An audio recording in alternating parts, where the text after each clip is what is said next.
ಭಕ್ತಾನಾಂ ಮಾನಸಾಂಭೋಜ ಭಾನವೇ ಕಾಮಧೇನವೇ ನಮತಾಂ ಕಲ್ಪತರವೇ ಜೈಂದ್ರ ಗುರವೇ ನಮಃ. ವಿಜಯೇಂದ್ರ ಪ್ರಭುಗಳ ಸರ್ವಸಿದ್ಧಾಂತ ಸಾರಾಸಾರ ವಿವೇಚನಂ ಎಂಬ ಗ್ರಂಥದ ಬಗ್ಗೆ ಕೆಲವು ಮಾತುಗಳನ್ನು ಪ್ರಸ್ತಾವನೆ ಮಾಡಿ ಅವರ ಅನುಗ್ರಹಕ್ಕೆ ಪಾತ್ರರಾಗೋಣ. ಈ ಪ್ರವಚನ ಕುಸುಮವನ್ನು ಅವರ ಅಡಿದಾವರೆಗಳಲ್ಲಿ ಅರ್ಪಿಸೋಣ ಎಂಬ ಭಾವನೆಯಿಂದ ಉಪಕ್ರಮವನ್ನು ಮಾಡಲಾಗುತ್ತಿದೆ. ಇದರ ಮಂಗಳಾಚರಣೆ ಗ್ರಂಥ ಹೀಗಿದೆ: ಮಹ್ಯಂ ಪ್ರದದ್ಯಾತ್ ಅನಿಶಂ ಮುಕುಂದಃ ತತ್ವಾವಬೋಧಂ ಸಕಲಾರ್ಥದರ್ಶಿ ಸಂಕಲ್ಪತೋ ಯಸ್ಯ ಜಗತ್ಯನೇಕೆ ಮಿಥೋ ವಿರುದ್ಧಾಃ ಸಮಯಾಃ ಪ್ರವೃತ್ತಾಃ. ವಿಜಯೇಂದ್ರ ಸ್ವಾಮಿಗಳು ಮಂಗಳಾಚರಣೆಯ ಗ್ರಂಥದಲ್ಲಿ ತಿಳಿಸಿ ಹೇಳ್ತಾ ಇದ್ದಾರೆ, ಮೋಕ್ಷವನ್ನು ಕೊಡುವುದರಿಂದ ಮುಕುಂದ ಎನಿಸಿಕೊಂಡಿರತಕ್ಕಂಥ ವಿಷ್ಣುವು ನನಗೆ ಯಾವತ್ತೂ ಕೂಡ ಒಳ್ಳೆ ತತ್ವದ ಬಗ್ಗೆ ಜ್ಞಾನವನ್ನು ಕೊಡಲಿ. ಯಾಕೆ ಅಂದರೆ ಸಕಲಾರ್ಥದರ್ಶಿ, ಅವನು ಎಲ್ಲ ವಿಷಯಗಳನ್ನು ನೇರ ನೋಡುವವನಾಗಿರ್ತಕ್ಕಂಥವನಾಗಿದ್ದಾನೆ. ಆದ್ದರಿಂದ ಸರ್ವಜ್ಞನಾದ ಭಗವಂತನನ್ನು ನಾವು ಶರಣು ಹೊಂದಿದಾಗ ಅವನು ಒಳ್ಳೆ ಆ ಬುದ್ಧಿಯನ್ನು, ತತ್ವದ ಬಗ್ಗೆ ಪರಿಚಯವನ್ನು ತಂದುಕೊಡ್ತಾನೆ. ಹಾಗಿದ್ದರೆ ಅಂಥ ತತ್ವಜ್ಞಾನದಿಂದ ಜಗತ್ತಿನಲ್ಲಿ ಬೇರೆ ಬೇರೆ ಮತಗಳೇ ಇರಬಾರ್ದಾಗಿತ್ತು. ಬೇರೆ ಬೇರೆ ಮತಗಳಾದರೂ ಯಾಕೆ ಇದೆ ಎಂಬ ಪ್ರಶ್ನೆ ಬಂದರೆ ಅದಕ್ಕೆ ಉತ್ತರವನ್ನು ಹೇಳ್ತಾ ಇರ್ತಕ್ಕಂಥವರಾಗಿದ್ದಾರೆ. ಸಂಕಲ್ಪತೋ ಯಸ್ಯ ಜಗತ್ಯನೇಕೆ, ಸಂಕಲ್ಪತೋ ಯಸ್ಯ ಜಗತ್ಯನೇಕೆ ಮಿಥೋ ವಿರುದ್ಧಾಃ ಸಮಯಾಃ ಪ್ರವೃತ್ತಾಃ. ಭಗವಂತನ ಸಂಕಲ್ಪಕ್ಕೆ ಅನುಸಾರವಾಗಿಯೇ ಎಲ್ಲ ವಿರುದ್ಧವಾಗಿರ್ತಕ್ಕಂಥ ಸಿದ್ಧಾಂತಗಳು ಕೂಡ ಜಗತ್ತಿನಲ್ಲಿ ಪ್ರಚಲಿತವಾಗಿದೆ. ಆದ್ದರಿಂದ ಯಾವುದೋ ಸಂದರ್ಭದಲ್ಲಿ ನಾವು ಒಂದು ತತ್ವವನ್ನು ಪ್ರತಿಷ್ಠಾಪನೆ ಮಾಡಿದ ಮಾತ್ರಕ್ಕೆ ವಿರೋಧಿ ಮತಗಳೆಲ್ಲ ಧೂಳೀಪಟವಾಗುತ್ತದೆ. ಅದನ್ನು ಅನುಸರಿಸುವವರು ಯಾರೂ ಇರುವುದಿಲ್ಲ. ಎಲ್ಲೆಡೆಯೂ ನಮ್ಮ ಮತವೇ ಪ್ರಚಾರದಲ್ಲಿ ಬರುತ್ತದೆ. ಈ ರೀತಿಯಾಗಿ ಏನೂ ಇಲ್ಲ. ಆದ್ದರಿಂದ ನಾವು ಎಷ್ಟೇ ತತ್ವವನ್ನು ಪ್ರತಿಷ್ಠಾಪನೆ ಮಾಡಿದರೂ ಕೂಡ ಹರಿಯ ಸಂಕಲ್ಪದಂತೆ ಬೇರೆ ಬೇರೆ ಮತಗಳು ಇರುತ್ತದೆ. ಅವುಗಳಿಂದ ವಿಪರೀತವಾದ ಅಭಿಪ್ರಾಯಗಳ ಪ್ರಸಾರವೂ ಆಗ್ತಾ ಇರುತ್ತದೆ. ಭಗವಂತನ ಅನುಗ್ರಹ ಇದ್ದವರು ಮಾತ್ರ ಯೋಗ್ಯವಾದ ತತ್ವಜ್ಞಾನವನ್ನು ಪಡೆದು ಆ ಮೋಕ್ಷವನ್ನು ಹೊಂದುತ್ತಾರೆ ಅಂತ ಹೇಳ್ತಕ್ಕಂಥವರಾಗಿದ್ದಾರೆ. ಮತ್ತೆ ಈ ಗ್ರಂಥವನ್ನಾದರೂ ಯಾಕೆ ಮಾಡ್ತಾ ಇದ್ದಾರೆ ಅಂದರೆ, ಮಿಥ್ಯಾಜ್ಞಾನ ನಿಮಿತ್ತೋಯಂ ಬಂಧಃ ತತ್ವಧಿಯಂ ವಿನಾ ನ ಶಾಮ್ಯತಿ ಇತಿ ಯುಕ್ತಂ ತತ್ಸಾರಾಸಾರ ವಿವೇಚನಂ. ಮಿಥ್ಯಾಜ್ಞಾನದಿಂದಾಗಿ ನಮಗೆ ಈ ಬಂಧ ಮೊದಲಾದವುಗಳು ಬಂದಿದೆ. ಭಗವಂತನನ್ನು ಸರಿಯಾಗಿ ಅರಿಯದೆ, ಜಗತ್ತನ್ನೂ ಕೂಡ ಸರಿಯಾಗಿ ಅರಿಯದೆ, ವ್ಯಾಮೋಹ, ಅಹಂಕಾರ ಇವುಗಳಿಗೆ ನಾವು ಬಲಿಯಾಗಿ ತತ್ವಜ್ಞಾನವನ್ನು ಮರೆತು ಬಿಟ್ಟಿರ್ತೇವೆ. ಆ ತತ್ವಜ್ಞಾನವನ್ನು ನಾವು ಪಡೆದಾಗ ಭಗವಂತನ ಅನುಗ್ರಹವಾಗುತ್ತದೆ, ಆಗ ಬಂಧ ನಾಶವಾಗುತ್ತದೆ. ಅದಕ್ಕಾಗಿ ಸರಿಯಾದ ತತ್ವವನ್ನು ತಿಳಿಯೋದಕ್ಕೋಸ್ಕರ ಎಲ್ಲ ಸಿದ್ಧಾಂತಗಳಲ್ಲಿರುವ ಸಾರ ಅಸಾರ ವಿವೇಚನ, ಎಲ್ಲ ಸಿದ್ಧಾಂತಗಳು ಏನು ಹೇಳ್ತಾ ಇದೆ ಅನ್ನೋದು ಮೊದಲನೇ ಅಂಶ. ಮತ್ತು ಎರಡನೆಯ ಅಂಶ ಅಸಾರ, ಅವುಗಳಲ್ಲಿ ಇರುವ ಶುಷ್ಕತ್ವವನ್ನು ಪ್ರತಿಪಾದನೆ ಮಾಡಿ ಸಜ್ಜನರು ಇದನ್ನು ತಿಳಿದುಕೊಂಡು ಉದ್ಧಾರ ಆಗಬೇಕು ಅನ್ನುವುದಕ್ಕೋಸ್ಕರವಾಗಿ ಈ ಮಾತನ್ನ ಇಲ್ಲಿ ಹೇಳ್ತಾ ಇರತಕ್ಕಂಥವರಾಗಿದ್ದಾರೆ ಎಂದು ತಿಳಿಯಬೇಕು. ಹಾಗೆ ಮತ್ತೊಂದು ಮಾತನ್ನು ಕೂಡ ಹೇಳಿ ತಿಳಿಸ್ತಾ ಇರತಕ್ಕಂಥವರಾಗಿದ್ದಾರೆ. ಹೇಳಬೇಕಾದ್ರೆ ಇಲ್ಲಿ ವಿಶೇಷವಾಗಿ ಚಾರ್ವಾಕ ಮತವನ್ನು, ಸೌಗತ ಮತವನ್ನು ಕೂಡ ಹೇಳ್ತಾ ಕೊನೆಗೆ ಅನೇಕ ಪ್ರಸಂಗಗಳನ್ನು ತೆಗೆದುಕೊಂಡು ಪಾಶುಪತ ಮತವನ್ನು ಖಂಡನೆ ಮಾಡ್ತಾ ಅದರ ಜೊತೆಗೆ ಶೈವ ಸರ್ವಸ್ವ ಮತ ಏನಿರ್ತಕ್ಕಂಥದ್ದಾಗಿದೆ, ಅಂದರೆ ಎಲ್ಲಕ್ಕೂ ಕೂಡ ಶಿವನೇ ಒಡೆಯ ಅಂತ ಏನು ಮತ ಇರ್ತಕ್ಕಂಥದ್ದಾಗಿದೆ, ಆ ಮತವನ್ನ ಇಲ್ಲಿ ಖಂಡನೆ ಮಾಡ್ತಾ ಇರ್ತಕ್ಕಂಥವರಾಗಿದ್ದಾರೆ.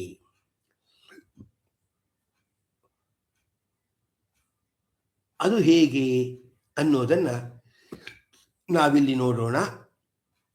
ನೋಡ್ತಾ ನಾವು ಭಗವಂತನ ಅನುಗ್ರಹಕ್ಕೆ ಪಾತ್ರರಾಗೋಣ.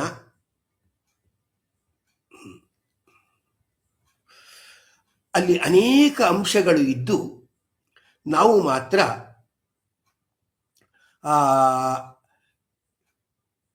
ಶೈವ ಮತದವರು ಏನು ಶಿವನೇ ಸರ್ವೋತ್ತಮ ಅಂತ ಹೇಳ್ತಕ್ಕಂಥವರಾಗ್ತಾ ಇದ್ದಾರೆ, ಅದನ್ನ ಅವರ ಒಂದು ವಾದಗಳನ್ನ ಹೇಗೆ ನಿರೂಪಣೆ ಮಾಡ್ತಾ ಇರತಕ್ಕಂಥವರಾಗಿದ್ದಾರೆ ಅನ್ನೋದನ್ನ ನಾವು ನೋಡೋಣ. ಶಿವನೇ ಸರ್ವೋತ್ತಮ, ಪಶು, ಪಶುಪತಿ, ಪಾಶ, ಮೂರು ಆ ಸಿದ್ಧಾಂತದಲ್ಲಿ ನಮಗೆ ಎದ್ದು ಕಾಣತಕ್ಕ ಅಂಶಗಳು. ಪಶು ಅಂದ್ರೆ ಜೀವರು, ಪಶುಪತಿ ಅಂದ್ರೆ ಎಲ್ಲರಿಗೂ ಒಡೆಯನಾಗಿರ್ತಕ್ಕಂಥ ಶಿವ, ಮತ್ತೆ ಪಾಶ ಅಂದ್ರೆ ಬಂಧಕಕ್ಕೆ ಕಾರಣವಾಗಿರ್ತಕ್ಕಂಥ ಅನೇಕ ಸಂಗತಿಗಳು ಮೊದಲಾದವು. ಈ ಮೂರು ಪಾಶುಪತ ಮತದಲ್ಲಿ ಪ್ರಮುಖವಾಗಿರ್ತಕ್ಕಂಥದ್ದಾಗಿದೆ. ಅದರ ಅಂಗವಾಗಿ ಶಿವನೇ ಸರ್ವೋತ್ತಮ ಅಂತ ಅವರು ಹೇಳ್ತಕ್ಕಂಥವರಾಗ್ತಾರೆ. ಇದನ್ನ ನಿರೂಪಣೆ ಮಾಡಬೇಕಾದ್ರೆ ವಿಜಯೇಂದ್ರ ಪ್ರಭುಗಳು ಹೇಳ್ತಾರೆ, ಇದನ್ನೆಲ್ಲ ವೇದವ್ಯಾಸರು ಬ್ರಹ್ಮಸೂತ್ರದಲ್ಲಿ ನಿರಾಕರಣೆ ಮಾಡಿದ್ದಾರೆ ಅಂತ ಹೇಳ್ತಾ, ಬ್ರಹ್ಮಮೀಮಾಂಸಾ ಶಾಸ್ತ್ರದ 2ನೇ ಅಧ್ಯಾಯದ 2ನೇ ಪಾದದಲ್ಲಿ 11ನೇ ಅಧಿಕರಣದಲ್ಲಿ ಪತ್ಯುಹು ಅಸಾಮಂಜಸ್ಯಾತ್, ಪತ್ಯುಹು ಅಂದ್ರೆ ಪಶುಪತಿಯಾಗಿರ್ತಕ್ಕಂಥ ಶಿವನಿಗೆ ಜಗತ್ಕಾರಣತ್ವವು ಕೂಡುವುದಿಲ್ಲ. ಅಸಾಮಂಜಸ್ಯಾತ್ ಯಾಕೆ ಅಂದರೆ ಅದು ಸಮಂಜಸವಾಗುವುದಿಲ್ಲವಾದ್ದರಿಂದ ಅಂತ ವೇದವ್ಯಾಸರು ಪ್ರತಿಜ್ಞೆ ಮಾಡಿ ಹೇಳ್ತಾ ಇರ್ತಕ್ಕಂಥವರಾಗಿದ್ದಾರೆ. ಮತ್ತೆ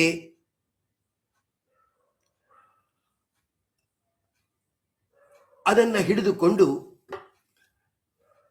ಯಾಕೆ ಅದು ಅಸಮಂಜಸ ಅಂದ್ರೆ ಅವನಿಗೂ ಪಾರತಂತ್ರ್ಯ ಇದೆ. ಶಿವನು ಪರತಂತ್ರನಾಗಿದ್ದಾನೆ. ಪರತಂತ್ರನಾಗಿದ್ದಾನೆ ಅಂದಮೇಲೆ ಎಲ್ಲ ವಸ್ತುಗಳನ್ನು ಹೇಗೆ ಸೃಷ್ಟಿ ಮಾಡುತ್ತಾನೆ? ಈಗ ಸಣ್ಣ ಮಗು ಒಂದು ಅರ್ಥದಲ್ಲಿ ಪರಾಧೀನ ಆಗಿದೆ ಅಂದಮೇಲೆ ಎಲ್ಲ ಕೆಲಸಗಳನ್ನು ಮಾಡಲಾಗತ್ತಾ? ಆಗಲ್ಲ ಅಲ್ವಾ? ಹಾಗೆ ಶಿವನು ಒಬ್ಬ ಜೀವನಾಗಿ ಪರತಂತ್ರನಾಗಿರುವುದರಿಂದ ಎಲ್ಲ ಕೆಲಸವನ್ನೂ ಮಾಡಲಾಗುವುದಿಲ್ಲ. ಮತ್ತೆ ಎಲ್ಲರಿಗೂ ಮರಣ ಇದೆ ಎಂದ ಮೇಲೆ ಶಿವನಿಗೂ ಮರಣ ಇದೆ ಅಂತಾಯಿತು. ಆದ್ದರಿಂದ ಪಾರತಂತ್ರ್ಯ, ಜನನ, ಮರಣ ಮೊದಲಾದ ದೋಷಗಳಿರುವುದರಿಂದ ಶಿವನೇ ಜಗತ್ಕರ್ತೃ ಅನ್ನುವುದು ಸಿದ್ಧವಾಗುವುದಿಲ್ಲ ಅಂತ ವೇದವ್ಯಾಸರು ಸೂತ್ರದಲ್ಲಿ ಹೇಳ್ತಾ ಇದ್ದಾರೆ. ಅದಕ್ಕೆ ಉಪಸ್ತಂಭಕವಾಗಿ ಋಗ್ವೇದದ ಮಂತ್ರವನ್ನು ಬಳಸಿಕೊಂಡು ಯಂ ಕಾಮಯೇ ತಂ ತಂ ಉಗ್ರಂ ಕೃಣೋಮಿ ತಂ ಬ್ರಹ್ಮಾಣಂ ತಂ ಋಷಿಂ ತಂ ಸುಮೇಧಾಂ ಅಂತ ಲಕ್ಷ್ಮೀದೇವಿಯು ಅಂಬರಣಿ ಸೂಕ್ತದಲ್ಲಿ ತನ್ನ ಮಹಿಮೆಯನ್ನು ಹೇಳ್ಕೊಳ್ತಾ ತಿಳಿಸ್ತಾ ಇದ್ದಾಳೆ. ಯಂ ಕಾಮಯೇ ತಂ ತಂ ಉಗ್ರಂ ಕೃಣೋಮಿ, ನಾನು ಯಾರನ್ನ ಬಯಸುತ್ತೇನೋ ತಂ ತಂ ಉಗ್ರಂ ಕೃಣೋಮಿ, ಅವನನ್ನ ನಾನು ಉಗ್ರಂ ಕೃಣೋಮಿ ಅಂದರೆ ರುದ್ರನನ್ನಾಗಿ ಮಾಡುತ್ತೇನೆ. ತಂ ಬ್ರಹ್ಮಾಣಂ, ಅವನನ್ನ ನಾನು ಬ್ರಹ್ಮಾಣಂ ಅಂದರೆ ಬ್ರಹ್ಮನನ್ನಾಗಿ ಸೃಷ್ಟಿಸಿರ್ತಕ್ಕಂಥವನಾಗ್ತೇನೆ. ಸುಮೇಧಸಂ ಅವನನ್ನ ಒಳ್ಳೆ ಬುದ್ಧಿವಂತನನ್ನಾಗಿ ನಾನು ಸೃಷ್ಟಿ ಮಾಡ್ತಾ ಇರತಕ್ಕಂಥವನಾಗ್ತೇನೆ. ಅಹಂ ನಾನು ಬ್ರಹ್ಮದ್ವಿಷೆ ಶರವೇ ಹಂತ ಬ್ರಹ್ಮನನ್ನು ದ್ವೇಷ ಮಾಡುವ ಅಥವಾ ಬ್ರಹ್ಮದ್ವೇಷಿಗಳಾಗಿರ್ತಕ್ಕಂಥ ದೈತ್ಯರನ್ನು ಶರವೇ ಹಿಂಸೆ ಮಾಡತಕ್ಕಂಥವ್ರಿಗೆ ಏನು ಮಾಡ್ತೇನೆ ಅಂದರೆ ಅವರಿಗೆ ನಾನು ಹಿಂಸಕನಾಗಿ ಇರ್ತಕ್ಕಂಥವಳಾಗಿರ್ತೇನೆ ಅಂತ ಹೇಳಿ ವಿಶೇಷವಾಗಿ ರುದ್ರನಿಗೆ ಜನ್ಮವನ್ನೂ ಕೊಡ್ತೇನೆ, ರುದ್ರನಿಗೆ ಮರಣವನ್ನೂ ತಂದೊಡ್ಡುತ್ತೇನೆ ಅಂತ ದುರ್ಗಾದೇವಿ ತನ್ನ ಮಹಿಮೆಯನ್ನು ಹೇಳಿಕೊಂಡಿರುವುದರಿಂದ ರುದ್ರನಿಗೆ ಜನನ ಮರಣ ಇದೆ. ಮತ್ತೆ ರುದ್ರನು ಲಕ್ಷ್ಮೀದೇವಿಯ ದುರ್ಗಾದೇವಿಯ ಅಧೀನ, ಲಕ್ಷ್ಮೀದೇವಿಯ ಅಧೀನ ಅಂತ ಹೇಳ್ದಂಗಾಯಿತು. ಮತ್ತೆ ಧನುಹೂ ಆತನೋಮಿ ನಾನು ಧನುಸ್ಸನ್ನು ವಿಸ್ತಾರಗೊಳಿಸ್ತಾ ಇರತಕ್ಕಂಥವನಾಗ್ತೇನೆ ಅಂತ ಹೇಳಿ ತನ್ನ ಮಹಿಮೆಯನ್ನ ಲಕ್ಷ್ಮೀದೇವಿ ಹೇಳ್ಕೊಳ್ತಾ ಇರ್ತಕ್ಕಂಥವಳಾಗಿದ್ದಾಳೆ. ಅದರಿಂದ ರುದ್ರ ಪರತಂತ್ರ ಅಂತ ಆಯಿತು. ಮತ್ತೆ ನಾನು ರುದ್ರನನ್ನು ಹಂತ ಕೊಲ್ಲುತ್ತೇನೆ ಅಂತ ಹೇಳಿರುವುದರಿಂದ ರುದ್ರನಿಗೆ ಮರಣ ಇದೆ ಅಂತಾನೂ ಆಯಿತು. ರುದ್ರನು ಪರತಂತ್ರ, ಜನನವುಳ್ಳವನು ಮತ್ತೆ ಮರಣವುಳ್ಳವನು ಅನ್ನೋದು ಈ ಸೂಕ್ತದಿಂದ ಸಿದ್ಧವಾಗುತ್ತದೆ. ಆದ್ದರಿಂದ ಪಾರತಂತ್ರಾದಿ ದೋಷಗಳು ಇದೆ. ಆದ್ದರಿಂದ ಅವನು ಸರ್ವೋತ್ತಮನಾಗಿ ಜಗತ್ಕರ್ತೃವಾಗಲು ಸಾಧ್ಯವಿಲ್ಲ. ಹೀಗೆ ಹೇಳ್ತಾ ಮತ್ತೆ ತಿಳಿಸ್ತಾ ಇರ್ತಕ್ಕಂಥವರಾಗಿದ್ದಾರೆ. ಮಮ ಯೋನಿಹಿ ಅಪ್ಸು ಅಂತಃಸಮುದ್ರೆ ಇಂತಹ ಮಹಾಮಹಿಮಳಾದ ನನಗೆ ಯೋನಿಹಿ ಕಾರಣಭೂತನಾಗಿರ್ತಕ್ಕಂಥವನು ಸಮುದ್ರೆ ಅಪ್ಸು ಅಂತಹ ಅಂದರೆ ಆ ನೀರಿನ ಒಳಗಡೆ ಅಂದರೆ ನೀರಿನ ಮಧ್ಯದಲ್ಲಿ ಇರ್ತಕ್ಕಂಥವನಾಗಿದ್ದಾನೆ ಅಂತ ಹೇಳಿ ತಿಳಿಸ್ತಾ ಇರ್ತಕ್ಕಂಥವರಾಗಿದ್ದಾರೆ. ಈ ಶ್ರುತಿಯನ್ನು ತೆಗೆದುಕೊಂಡು ಅಲ್ಲ ಮಮ ಯೋನಿಹಿ ನಾರಾಯಣಂ ಅಂತಾನೆ ಹೇಳ್ಬೋದಾಗಿತ್ತು ದುರ್ಗಾದೇವಿ, ಇನ್ನು ಸ್ಪಷ್ಟವಾಗಿ ಅದು ಗೊತ್ತಾಗ್ತಾ ಇತ್ತು. ಸಮುದ್ರದಲ್ಲಿ ಮಧ್ಯದಲ್ಲಿ ಮಲಗಿರುವವನು ನೆಲೆಸಿರುವವನು ಅಂತ ಯಾಕೆ ಹೇಳಬೇಕು? ನಾರಾಯಣ ಅಂತ ನೇರ ಹೇಳಿದ್ರೆ ಇನ್ನು ಸ್ಪಷ್ಟವಾಗೇ ಗೊತ್ತಾಗ್ತಾ ಇತ್ತು ಅಂತ ಒಂದು ಪ್ರಶ್ನೆಯನ್ನ ವಿಜಯೇಂದ್ರ ಪ್ರಭುಗಳು ಮಾಡಿಕೊಂಡು ಅದಕ್ಕೆ ಆ ಶ್ರುತಿಯ ಭಾವವನ್ನು ಬಿಡಿಸ್ತಾ ಹೇಳ್ತಾರೆ.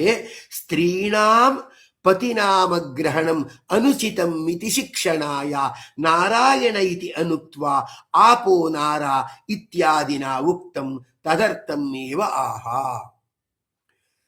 ಪತಿವ್ರತ ಸ್ತ್ರೀಯರು ಪತಿಯ ಹೆಸರನ್ನ ಹಿಡಿದು ಹೇಳುವುದು ಏನಿದೆ ಅದು ಉಚಿತವಲ್ಲ. ಅವರಿಗೆ ಗೌರವವನ್ನು ಕೊಡ್ತಕ್ಕಂಥದ್ದಾಗಬೇಕು. ಅದಕ್ಕೋಸ್ಕರ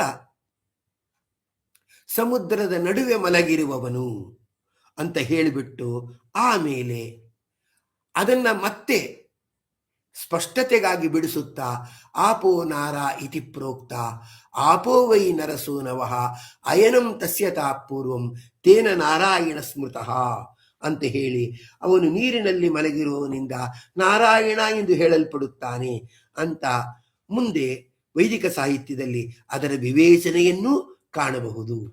ಗಾಂಭೀರ್ಯ ಮತ್ತೆ ಸ್ಥೈರ್ಯ ಅಭಿಪ್ರಾಯ ವ್ಯಕ್ತಪಡಿಸುವಿಕೆಯಲ್ಲಿ ಇದನ್ನ ನಾವು ವೇದದಲ್ಲಿ ಸ್ಪಷ್ಟವಾಗಿ ಕಾಣಬಹುದು.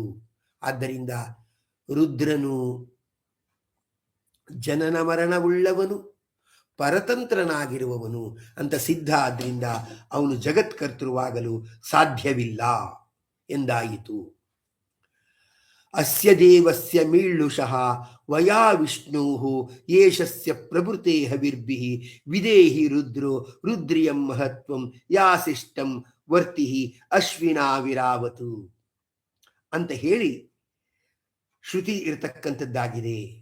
ಅಲ್ಲಿ ಹೇಳತಕ್ಕಂಥವರಾಗಿದ್ದಾರೆ ವಿಷ್ಣು ಪ್ರಭೃತೆ ಹವಿರ್ಭಿಃ.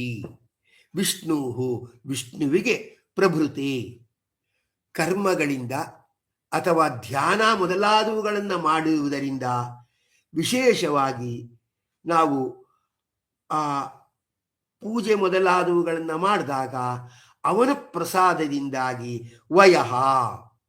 ವಯ ಬಂಧನೆ ಅಂತ ಧಾತು. ಅದರಿಂದ ವಯಾಹ ಅಂದ್ರೆ ಅಹಂಕಾರ ತತ್ವಕ್ಕೆ ಅಭಿಮಾನಿಯಾಗಿ ಜನರನ್ನ ಬಂಧಿಸುವ ರುದ್ರ. ಅದರಿಂದ ವಯಾಹ ಅಂದ್ರೆ ರುದ್ರನು ರುದ್ರಿಯಂ ಮಹಿತ್ವಂ ರುದ್ರದೇವರ ಪದವಿಯನ್ನು ವಿಧೇ ಅಂದ್ರೆ ಹೊಂದಿದನು. ಯಜ್ಞಾದಿಗಳಿಂದ ಪ್ರಸನ್ನನಾಗುವ ಆ ಭಗವಂತನು ಸಂತುಷ್ಟಗೊಂಡಾಗ ಬಂಧಕ ತತ್ವಕ್ಕೆ ಅಭಿಮಾನಿಯಾದ ರುದ್ರದೇವರು ಭಗವಂತನ ಅನುಗ್ರಹದಿಂದ ರುದ್ರದೇವರ ಪದವಿಯನ್ನು ಹೊಂದಿದರು ಅಂತ ಋಗ್ವೇದದ ಈ ಮಂತ್ರ ಹೇಳ್ತಾ ಇದೆ.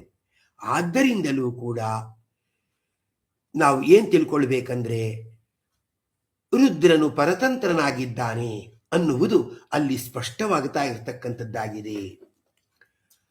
ಮತ್ತೆ ಸಂಬಂಧ ಅನುಪಪತ್ತೇಶ್ಚ ಎಂದು ಹೇಳುವ ಆ ಬ್ರಹ್ಮಸೂತ್ರದಲ್ಲಂತೂ ಸಂಬಂಧವು ಕೂಡುವುದಿಲ್ಲವಾದ್ದರಿಂದಲೂ ಕೂಡ ರುದ್ರನು ಜಗತ್ಕಾರಣವಾಗಲು ಸಾಧ್ಯವಿಲ್ಲ. ಯಾಕೆ ಅಂದ್ರೆ ರುದ್ರನಿಗೆ ಶರೀರ ಇದೆಯೋ ಇಲ್ಲವೋ ಎಂದು ಪ್ರಶ್ನೆ ಬರುತ್ತದೆ. ಶರೀರ ಇಲ್ಲ ಅಂದ್ರೆ ಜಗತ್ತನ್ನ ನಿರ್ಮಾಣ ಮಾಡ್ಲಿಕ್ಕಾಗಲ್ಲ. ಒಬ್ಬ ಕುಂಬಾರ ಇದ್ದಾನೆ, ಶರೀರವನ್ನ ಕೈಕಾಲುಗಳಿರೋದ್ರಿಂದ ಅವನೇನ್ ಮಾಡ್ತಾನೆ, ಮಣ್ಣಿನ ಮುದ್ದೆಯನ್ನು ತೆಗೆದುಕೊಂಡು ಚಕ್ರದ ಮೇಲೆ ಹಾಕಿ ಮಡಕೆ ಮೊದಲಾದವುಗಳನ್ನ ತನಗೆ ಬೇಕಾದ ಆಕಾರದಲ್ಲಿ ನಿರ್ಮಾಣ ಮಾಡ್ಕೊಳ್ತಾನೆ. ಕೈಕಾಲುಗಳೇ ಇಲ್ಲದೆ ಇದ್ರೆ, ಯೋಚನೆ ಮಾಡುವ ಬುದ್ಧಿಯೇ ಇಲ್ಲದೆ ಇದ್ರೆ ಅವನು ಘಟವನ್ನ ಮಾಡ್ಲಿಕ್ಕಾಗತ್ತಾ? ಆಗಲ್ಲ. ಹಾಗೆ ಶಿವನಿಗೆ ಶರೀರವೇ ಇಲ್ಲ ಎಂದರೆ ಅವನು ಜಗತ್ತನ್ನು ಸೃಷ್ಟಿ ಮಾಡುವುದು ಸಾಧ್ಯವೇ ಇಲ್ಲ ಎಂದಾಗುತ್ತದೆ. ಇನ್ನು ಶರೀರವನ್ನು ಒಪ್ಪಬೇಕು. ಶರೀರವನ್ನು ಒಪ್ಪಿದ್ರೆ ಶರೀರ ಇರುವವರಿಗೆ ನಾಶವೂ ಇದ್ದೇ ಇದೆ ಅಂತ ಇರುವುದರಿಂದ ಆಗ ಶರೀರ ಇರುವವನಿಗೆ ನಾಶವೂ ಇರುತ್ತದೆ ಎಂದ ಮೇಲೆ ಆಗ ಶಿವನು ನಾಶವೇ ಆಗಬೇಕಾಗತ್ತೆ. ಈ ದೃಷ್ಟಿಯಿಂದಲೂ ಕೂಡ ಶಿವನಿಗೆ ಜಗತ್ಕರ್ತೃತ್ವವನ್ನು ಒಪ್ಪಲಿಕ್ಕೆ ಬರುವುದಿಲ್ಲ. ಇನ್ನೊಂದು ಕಾರಣದಿಂದಲೂ ಶಿವನಿಗೆ ಜಗತ್ಕರ್ತೃತ್ವವನ್ನು ಒಪ್ಪಲಿಕ್ಕೆ ಬರುವುದಿಲ್ಲ. ಓಂ ಅಧಿಷ್ಠಾನ ಅನುಪಪತ್ತೇಶ್ಚ ಓಂ ಎಂದು ಬ್ರಹ್ಮಸೂತ್ರ. ಕುಲಾಲ ಅಂದ್ರೆ ಕುಂಬಾರನು ಘಟವನ್ನ ಮಾಡಬೇಕು ಅಂದ್ರೆ ನಿಂತ್ಕೊಳ್ಳಕ್ಕೆ ಒಂದು ಜಾಗ ಇರಬೇಕು. ಯಾರೋ ಎಂಪ್ಲಾಯಿ ಅವನು ಕಂಪನಿಯಲ್ಲಿ ಒಂದು ಕೆಲಸ ಮಾಡ್ತಾನೆ ಅಂದ್ರೆ ಅವನಿಗೆ ಕೂತ್ಕೊಳ್ಳೋಕ್ಕೊಂದು ಜಾಗ ಇರಬೇಕು. ಕೂತ್ಕೊಳ್ಳಕ್ಕೆ ಒಂದು ಜಾಗ ಇಲ್ಲದೆ ಇದ್ರೆ ಅವನು ಏನು ಕಂಪ್ಯೂಟರ್ ಕುಟ್ತಾ ಕೆಲಸ ಮಾಡ್ತಕ್ಕಂಥವನಾಗ್ತಾನೆ ಅಥವಾ ಬೇರೆ ಕೆಲಸವನ್ನಾದ್ರೂ ಏನು ಮಾಡ್ತಾನೆ? ಕೂತ್ಕೊಳ್ಳಕ್ಕೆ ಜಾಗ ಇದ್ರೆ ಕೆಲಸ ಮೊದಲಾದವುಗಳನ್ನ ಮಾಡಬಹುದು. ಹಾಗೆ ಪ್ರಳಯ ಕಾಲದಲ್ಲಿ ಯಾವುದು ಇಲ್ಲ, ಪೃಥ್ವಿ ಮೊದಲಾದವುಗಳು ಇಲ್ಲ. ಇಲ್ಲದೆ ಇರುವಾಗ ಅವನಿಗೆ ಆಶ್ರಯವೇ ಇಲ್ಲ ಅಂತಾಯಿತು. ಅದರಿಂದ ಹೇಗೆ ಅವನು ಕ್ರಿಯೆಯನ್ನು ಮಾಡಲಾಗುತ್ತದೆ? ಈ ದೃಷ್ಟಿಯಿಂದಲೂ ಕೂಡ ಅವನಿಗೆ ಕರ್ತೃತ್ವ ಎನ್ನುವುದು ಕೂಡುವುದಿಲ್ಲ. ಮತ್ತೆ ಅಷ್ಟೇ ಅಲ್ಲ, ಮತ್ತೆ ಹೇಳ್ತಕ್ಕಂಥವರಾಗಿದ್ದಾರೆ ಏನಂದ್ರೆ ಅವನು ವಿಶೇಷವಾಗಿರ್ತಕ್ಕಂಥ ರೀತಿಯಲ್ಲಿ ಆ ಕರ್ತೃತ್ವವನ್ನ ಮಾಡಬೇಕಾಗಿದ್ದರೂ ಕೂಡ ಅವನಿಗೆ ಆ ಸಂಬಂಧ ಮೊದಲಾದವುಗಳು ಕೂಡುವುದಿಲ್ಲವಾದ್ದರಿಂದಲೂ ಅವನಿಗೆ ಕರ್ತೃತ್ವವಿಲ್ಲ ಎಂದು ಹೇಳಬೇಕು ಅಂತ ತಿಳಿಸ್ತಾ ಇರ್ತಕ್ಕಂಥವರಾಗಿದ್ದಾರೆ. ಹೀಗೆ ಹೇಳಿ ಮತ್ತೆ ತಿಳಿಸಿ ಹೇಳ್ತಕ್ಕಂಥವರಾಗಿದ್ದಾರೆ ಏನಂದ್ರೆ ಆ ವಿಶೇಷವಾಗಿರ್ತಕ್ಕಂಥ ರೀತಿಯಲ್ಲಿ ಆ ಶಿವನ ಸರ್ವೋತ್ತಮತ್ವವನ್ನು ನಾವು ಒಪ್ಪಲಿಕ್ಕೆ ಬರುವುದಿಲ್ಲ, ಅನೇಕ ಪ್ರಮಾಣಗಳಿಂದ ವಿರೋಧವಿರುವುದರಿಂದ ಅಂತ ಹೇಳಿ ತಿಳಿಸಿದ್ದಾರೆ. ತದೇವಂ ಆದ್ದರಿಂದ ಈ ರೀತಿಯಾಗಿ ಅನೇಕ ಮತಗಳ ವಿರೋಧ ಬರುವುದರಿಂದಲೂ ಕೂಡ ಅವನಿಗೆ ಕರ್ತೃತ್ವವನ್ನು ಒಪ್ಪಲಿಕ್ಕೆ ಬರಲ್ಲ. ಕರಣವತ್ ಚೇತ್ ನ ಭೋಗಾದಿಭ್ಯ. ಕರಣ ಅಂದರೆ ದೇಹ. ಜೀವನಿಗೆ ಕಾರ್ಯ ಮಾಡಬೇಕಾದರೆ ಅವನ ದೇಹವು ಸಹಕಾರಿಯಾಗಿರ್ತಕ್ಕಂಥದ್ದಾಗಿದೆ. ಆ ದೇಹದಲ್ಲಿ ಇಂದ್ರಿಯ ಮೊದಲಾದವುಗಳೆಲ್ಲ ಇರತಕ್ಕಂಥದ್ದಾಗುತ್ತದೆ. ಹೀಗೆ ಇರುವಾಗ ಪತ್ಯು ಈಶ್ವರಸ್ಯ ಶರೀರ ರೂಪ ಅಧಿಷ್ಠಾನ ರೂಪಂಚ ಇತಿ ನ ಸಂಬಂಧ ಅನುಪತ್ಯಾದಿ ದೋಷ ಇತಿ ಚೇತ್ ನ. ನಮ್ಮ ಶರೀರಕ್ಕಾದರೆ ಅವುಗಳೆಲ್ಲ ಬೇಕಾಗಿರ್ತಕ್ಕಂಥದ್ದಾಗಿದೆ. ಆದರೆ ಈಶ್ವರನಿಗೆ ಶರೀರ ರೂಪವಾಗಿರ್ತಕ್ಕಂಥ ಅಧಿಷ್ಠಾನ ಏನಿದೆ ಅದು ಬೇಕಾಗಿಲ್ಲ. ಅಂದರೆ ಭೋಗಾದಿಭ್ಯ ಸುಖ ದುಃಖ ಅನುಭವ ರೂಪ ಭೋಗ ಉತ್ಪತ್ತಿ ಮರಣಾಖ್ಯ ದೋಷೇಭ್ಯ ನ ತಸ್ಯ ಜಗತ್ಕರ್ತೃತ್ವಂ ಅಂತ ಹೇಳ್ತಾ, ಭೋಗ ಮೊದಲಾದವುಗಳಿಂದ ಸುಖ ದುಃಖ ಅನುಭವ ರೂಪವಾದ ಭೋಗದ ಉತ್ಪತ್ತಿ ಮತ್ತೆ ಮರಣ ಮೊದಲಾದವುಗಳೆಲ್ಲ ಆಗಬೇಕಲ್ವಾ. ಆದ್ದರಿಂದಲೂ ಕೂಡ ಅವನಿಗೆ ಕರ್ತೃತ್ವ ಎನ್ನುವುದು ಕೂಡುವುದಿಲ್ಲ ಅಂತ ಹೇಳಿ ಅದನ್ನ ಇಲ್ಲಿ ಪ್ರತಿಪಾದನೆ ಮಾಡ್ತಾ ಇರತಕ್ಕಂಥವರಾಗಿದ್ದಾರೆ. ಮತ್ತೆ ಹೇಳ್ತಾರೆ, ಇನ್ನು ಕೆಲವರು ಶರೀರ ಇದೆ, ಲೀಲಾತ್ಮಕವಾಗಿರ್ತಕ್ಕಂಥ ಶರೀರ ಇದೆ, ಅಂದರೆ ಲೀಲೆಗಾಗಿ ಶರೀರವನ್ನು ತೆಗೆದುಕೊಳ್ತಾ ಇರತಕ್ಕಂಥವನಾಗಿದ್ದಾನೆ ಅಂತ ಹೇಳ್ತಕ್ಕಂಥವರಾಗ್ತಾರೆ. ಅಂದರೆ ಯಾವನೊಬ್ಬ ಮೋಜಿಗಾಗಿ ರಾಜನ ವೇಷವನ್ನು ಬೇಕಾದರೂ ಹಾಕ್ಬೋದು, ಅಥವಾ ಭಿಕ್ಷುಕನ ವೇಷವನ್ನು ಬೇಕಾದರೂ ಹಾಕ್ಬೋದು. ಅವನ ವ್ಯಕ್ತಿತ್ವ ಬೇರೆ ಇರ್ಬೋದು. ಆದರೆ ಮೋಜಿಗಾಗಿ ರಾಜನ ವೇಷವನ್ನು ಅಥವಾ ನಾಟಕದ ಪಾತ್ರಕ್ಕೆ ಅನುಗುಣವಾಗಿ ಭಿಕ್ಷುಕನ ವೇಷವನ್ನು ಹಾಕ್ಬೋದು. ಹಾಗೆ ಲೀಲೆಯಿಂದ ಶಿವ ಶರೀರವನ್ನು ಧರಿಸಿದ್ದಾನೆ ಅಂದರೆ ಆಗಲಿ. ಆ ಪಾತ್ರಧಾರಿ ಕೊನೆಗೆ ಆ ಭಿಕ್ಷುಕನ ವೇಷವನ್ನು ರಾಜನ ವೇಷವನ್ನು ಬಿಚ್ಚಲೇಬೇಕಲ್ವಾ. ಬಿಚ್ಚದೆ ಹಾಗೆ ದಿನಪರ್ಯಂತ ಇರಕ್ಕಾಗಲ್ಲ ಅಲ್ವಾ. ಹಾಗೆ ಲೀಲಾತ್ಮಕವಾದ ದೇಹವಾದರೂ ಕೂಡ ತಸ್ಯಾಪಿ ದೇಹತ್ವೇನ ಮರಣ ರೂಪ ಅಂತವತ್ವ ಅನಿಸ್ತಾರ. ಅದಕ್ಕೆ ಮರಣ ಅಂತೂ ಇದೆ ಅಂತ ಹಾಗೆ ಆಯಿತು. ಲೀಲಾತ್ಮಕವಾದ ದೇಹ ಆಗಲಿ ಅಥವಾ ಯಾವುದೇ ದೇಹವಾಗಲಿ, ಆದರೂ ಕೂಡ ಆ ದೇಹಕ್ಕೆ ನಾಶ ಇದ್ದೇ ಇದೆ. ಆದ್ದರಿಂದ ಶಿವನಿಗೆ ನಾಶವೂ ಬರಬೇಕಾಗುತ್ತದೆ ಅನ್ನೋ ಆಕ್ಷೇಪ ಇದ್ದೇ ಇದೆ. ಅದನ್ನು ಪರಿಹಾರ ಮಾಡಿಕೊಳ್ಳಕ್ಕೆ ಸಾಧ್ಯವಿಲ್ಲ ಅಂತಾಯಿತು. ಮತ್ತೆ ಅವನು ಪರತಂತ್ರ ಅಂತಾನು ಶ್ರುತಿಗಳಲ್ಲಿ ಹೇಳಿರುವುದರಿಂದ ಅವನು ಕರ್ತೃವಾಗಲು ಸಾಧ್ಯವಿಲ್ಲ ಅಂತ ಸ್ಪಷ್ಟವಾಗಿ ತಿಳಿದು ಬರ್ತಾ ಇರತಕ್ಕಂಥದ್ದಾಗಿದೆ. ಮತ್ತೆ ಹೇಳ್ತಕ್ಕಂಥವರಾಗಿದ್ದಾರೆ.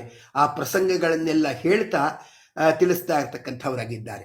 ಕೆಲವು ಪುರಾಣಗಳಲ್ಲಿ ಶಿವನು ಸರ್ವೋತ್ತಮ ಎಂಬ ಭಾವನೆ ಬರುವ ಅನೇಕ ಸಂಗತಿಗಳನ್ನು ನಾವು ಕಾಣ್ತೇವೆ. ಪರಸ್ಪರಂ ವಿವದಮಾನಯೋ ಬ್ರಹ್ಮನಾರಾಯಣಯೋ ಮಧ್ಯೆ ಮಹಾಲಿಂಗಾಕಾರೇಣ ಪ್ರಾದುರ್ಭೂತೇನ ಪರಮಶಿವೇನ ತದ್ಬಲ ಪರೀಕ್ಷಾರ್ಥಂ ತಲ್ಲಿಂಗ ಮೂಲಾಗ್ರ ದರ್ಶನಾಯ ಪ್ರೇರಿತಯೋ ವರಾಹ ಹಂಸರೂಪೇಣ ತದರ್ಥಂ ಪ್ರವೃತ್ತಯೋ ತದ್ದರ್ಶನ ಅಲಾಭೇನ ತದಪೇಕ್ಷೆಯ ಶಿವ ಏವ ಉತ್ಕೃಷ್ಟ ಇತ್ಯಸ್ಯ. ಒಂದು ಆಕ್ಷೇಪ. ಪರಸ್ಪರವಾಗಿ ಚತುರ್ಮುಖ ಬ್ರಹ್ಮ ಮತ್ತೆ ಶ್ರೀಮನ್ನಾರಾಯಣ ಇವರ ನಡುವೆ ಒಂದು ಪ್ರಸಂಗ ಒದಗಿತು. ರುದ್ರ ಏನಾಗಿದ್ದಾನೆ, ಅವನು ಲಿಂಗಾಕಾರವಾಗಿ ಇರ್ತಕ್ಕಂಥವನಾಗಿದ್ದಾನೆ.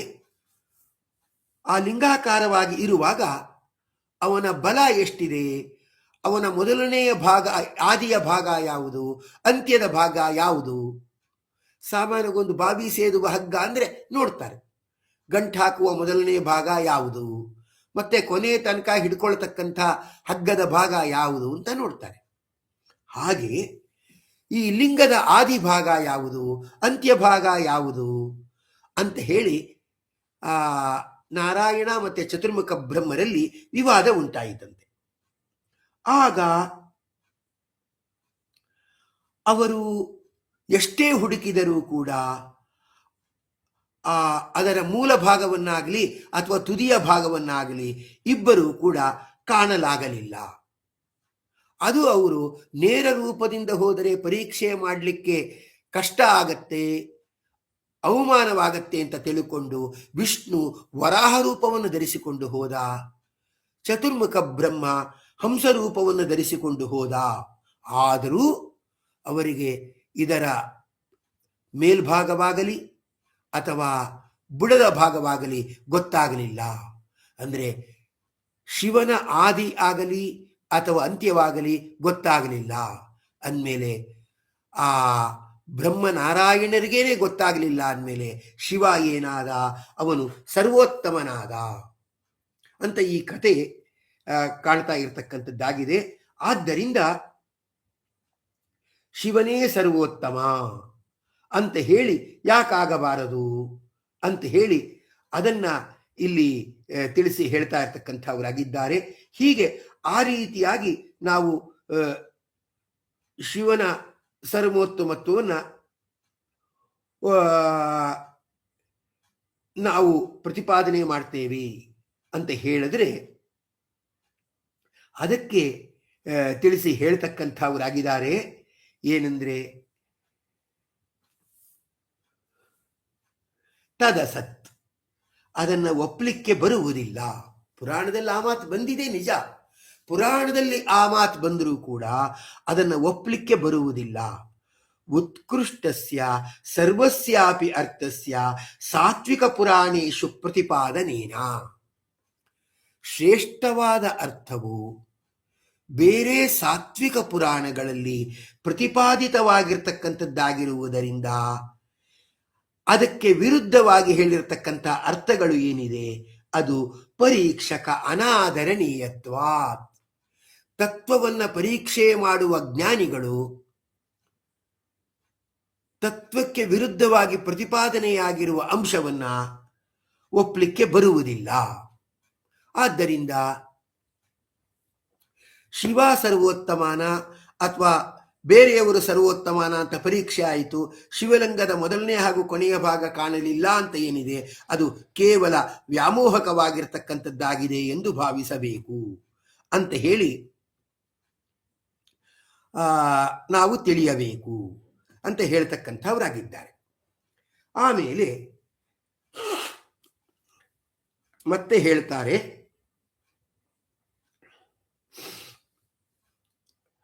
ಆದ್ದರಿಂದ ಅದು ತಿಳಿಸಿ ಹೇಳ್ತಾ ಇದ್ದಾರೆ. ಏನಂದ್ರೆ ಆ ರೀತಿಯಾಗಿ ಕೂರ್ಮ ಪುರಾಣ, ಲಿಂಗ ಪುರಾಣ ಮತ್ತೆ ಶಿವರಾತ್ರಿ ಮಹಾತ್ಮೆಗಳಲ್ಲಿ ಈ ಥರ ಕತೆ ಕಂಡಿದೆ. ಅಂದರೆ ಬ್ರಹ್ಮನು ಹಂಸನಾದ, ವಿಷ್ಣುವು ವರಾಹ ರೂಪವನ್ನು ತಾಳಿ ಆ ಲಿಂಗದ ಬುಡದ ಭಾಗವನ್ನು ಮತ್ತೆ ಮೇಲ್ಭಾಗವನ್ನು ಪರೀಕ್ಷಣೆ ಮಾಡ್ಲಿಕ್ಕೆ ಹೋದ್ರು, ಅವ್ರ ಕೈಲಾಗಲಿಲ್ಲ. ಅಂದ ಮೇಲೆ ಆದಿ ಅಂತ್ಯಗಳದ್ದು ಶಿವನ ಆದಿ ಅಂತ್ಯವನ್ನು ತಿಳಿಯಲಾಗಲಿಲ್ಲ ಅನ್ನೋ ಕಥೆ ಏನಿದೆ ಇದು ಕೂರ್ಮ ಪುರಾಣದಲ್ಲಿ ಬರುತ್ತೆ, ಲಿಂಗ ಪುರಾಣದಲ್ಲಿ ಬರುತ್ತೆ, ಮತ್ತೆ ಶಿವರಾತ್ರಿ ಮಹಾತ್ಮೆಯಲ್ಲಿ ಇದು ಪ್ರತಿಪಾದಿತವಾಗಿದೆ. ಕೌರ್ಮ ಲೈಂಗ ಶಿವರಾತ್ರಿ ಮಹಾತ್ಮ್ಯಾದಿಷು ಪ್ರತಿಪಾದ್ಯತೆ. ಇವಂತೂ ತಾಮಸ ಪುರಾಣಗಳು ಅಂತ ಪ್ರಸಿದ್ಧವೇ ಆಗಿದೆ. ಆದ್ದರಿಂದ ಇದನ್ನು ಒಪ್ಪಲಿಕ್ಕೆ ಬರುವುದಿಲ್ಲ. ಮತ್ತೆ ಭೂಮಿಯ ಬುಡಭಾಗದಲ್ಲಿತ್ತು, ಪಾತಾಳದ ತನಕ ಹೋಗಿತ್ತು, ಭೂಮಿಯ ಬುಡಭಾಗದಲ್ಲಿತ್ತು, ಅದನ್ನು ಕಂಡುಹಿಡಿಯಲಿಕ್ಕೆ ಆಗಲಿಲ್ಲ ವಿಷ್ಣು ವರಾಹ ರೂಪವನ್ನು ತಾಳಿದಾಗ. ಆದ್ದರಿಂದ ಶಿವ ಸರ್ವೋತ್ತಮ ಅನ್ನೋದು ಕಥೆಯ ಅಭಿಪ್ರಾಯ ಇದ್ದಾಗಿದೆ. ಆದರೆ ಅಲ್ಲೇ ಬರುವ ಶಾಸ್ತ್ರದಲ್ಲಿ ಬರುವ ಒಂದು ಮಂತ್ರವನ್ನು ನೋಡಿದಾಗ ಉದ್ರುತಾಸಿ ವರಾಹೇಣ ಕೃಷ್ಣೇನ ಶತಬಾಹುನ ಅಂತ ಹೇಳಿಬಿಟ್ಟು ಈ ಭೂಮಿ ಅನ್ನುವುದು ವರಾಹ ರೂಪಿಯಾಗಿರ್ತಕ್ಕಂತಹ ಭಗವಂತನಿಂದ ಮೇಲೆ ಎತ್ತಲ್ಪಟ್ಟಿದೆ ಅಂತ ನಾವು ವರಾಹದೇವರ ಸ್ತೋತ್ರ ಮಾಡ್ತೀವಿ. ಮೃತ್ತಿಕೆಯನ್ನು ಧಾರಣೆ ಮಾಡುವ ಸಂದರ್ಭದಲ್ಲಿ ಉದ್ರುತಾಸಿ ವರಾಹೇಣ ಕೃಷ್ಣೇನ ಶತಬಾಹುನ, ವರಾಹ ರೂಪಿಯಾಗಿರ್ತಕ್ಕಂಥ ಭಗವಂತನ ನೂರಾರು ಬಾಹುಗಳಿಂದ, ಅಂದ್ರೆ ಅಪರಿಮಿತವಾದ ಶಕ್ತಿಯುಳ್ಳ ಬಾಹುಗಳಿಂದ ಎಲೆ ಭೂಮಿಯೇ ನೀನು ಎತ್ತಲ್ಪಟ್ಟಿರುವೆ ಅಂತ ಹೇಳಿರೋದ್ರಿಂದ ಅವನು ಭೂಮಿಯನ್ನು ಎತ್ತಿದಾನೆ ಅಂದಮೇಲೆ ಬುಡ ಸಮೇತಾನೆ ಎತ್ತಿದ್ದಾನೆ. ಅಂದ ಮೇಲೆ ಅವನು ಬುಡವನ್ನ ಕಂಡಿಲ್ಲ ಅಂತ ಹೇಳೋದು ಹೇಗೆ? ಅದು ವರಾಹ ರೂಪದಿಂದಲೇ ಎತ್ತಿದ್ದಾನೆ. ಆದ್ದರಿಂದ ಬುಡವು ಕಾಣಿಸಲಿಲ್ಲ ಅಂತ ಹೇಳೋದೇನಿದೆ ಅದು ಇತರ ಸ್ಮೃತಿಗಳಿಗೆ ವಿರೋಧವಾದ್ದರಿಂದ ನಾವು ಶೈವ, ಕೂರ್ಮ ಮತ್ತೆ ಲಿಂಗ ಪುರಾಣ ಇವುಗಳನ್ನ ತಾಮಸ ಪುರಾಣದಲ್ಲಿ ಪರಿಗಣನೆ ಮಾಡಿರುವುದರಿಂದ ಅವುಗಳ ಅಭಿಪ್ರಾಯವನ್ನ ನಾವು ಅದಕ್ಕೆ ಹೆಚ್ಚು ಬೆಲೆಯನ್ನು ಕೊಡಬೇಕಾಗಿಲ್ಲ. ಮತ್ತೆ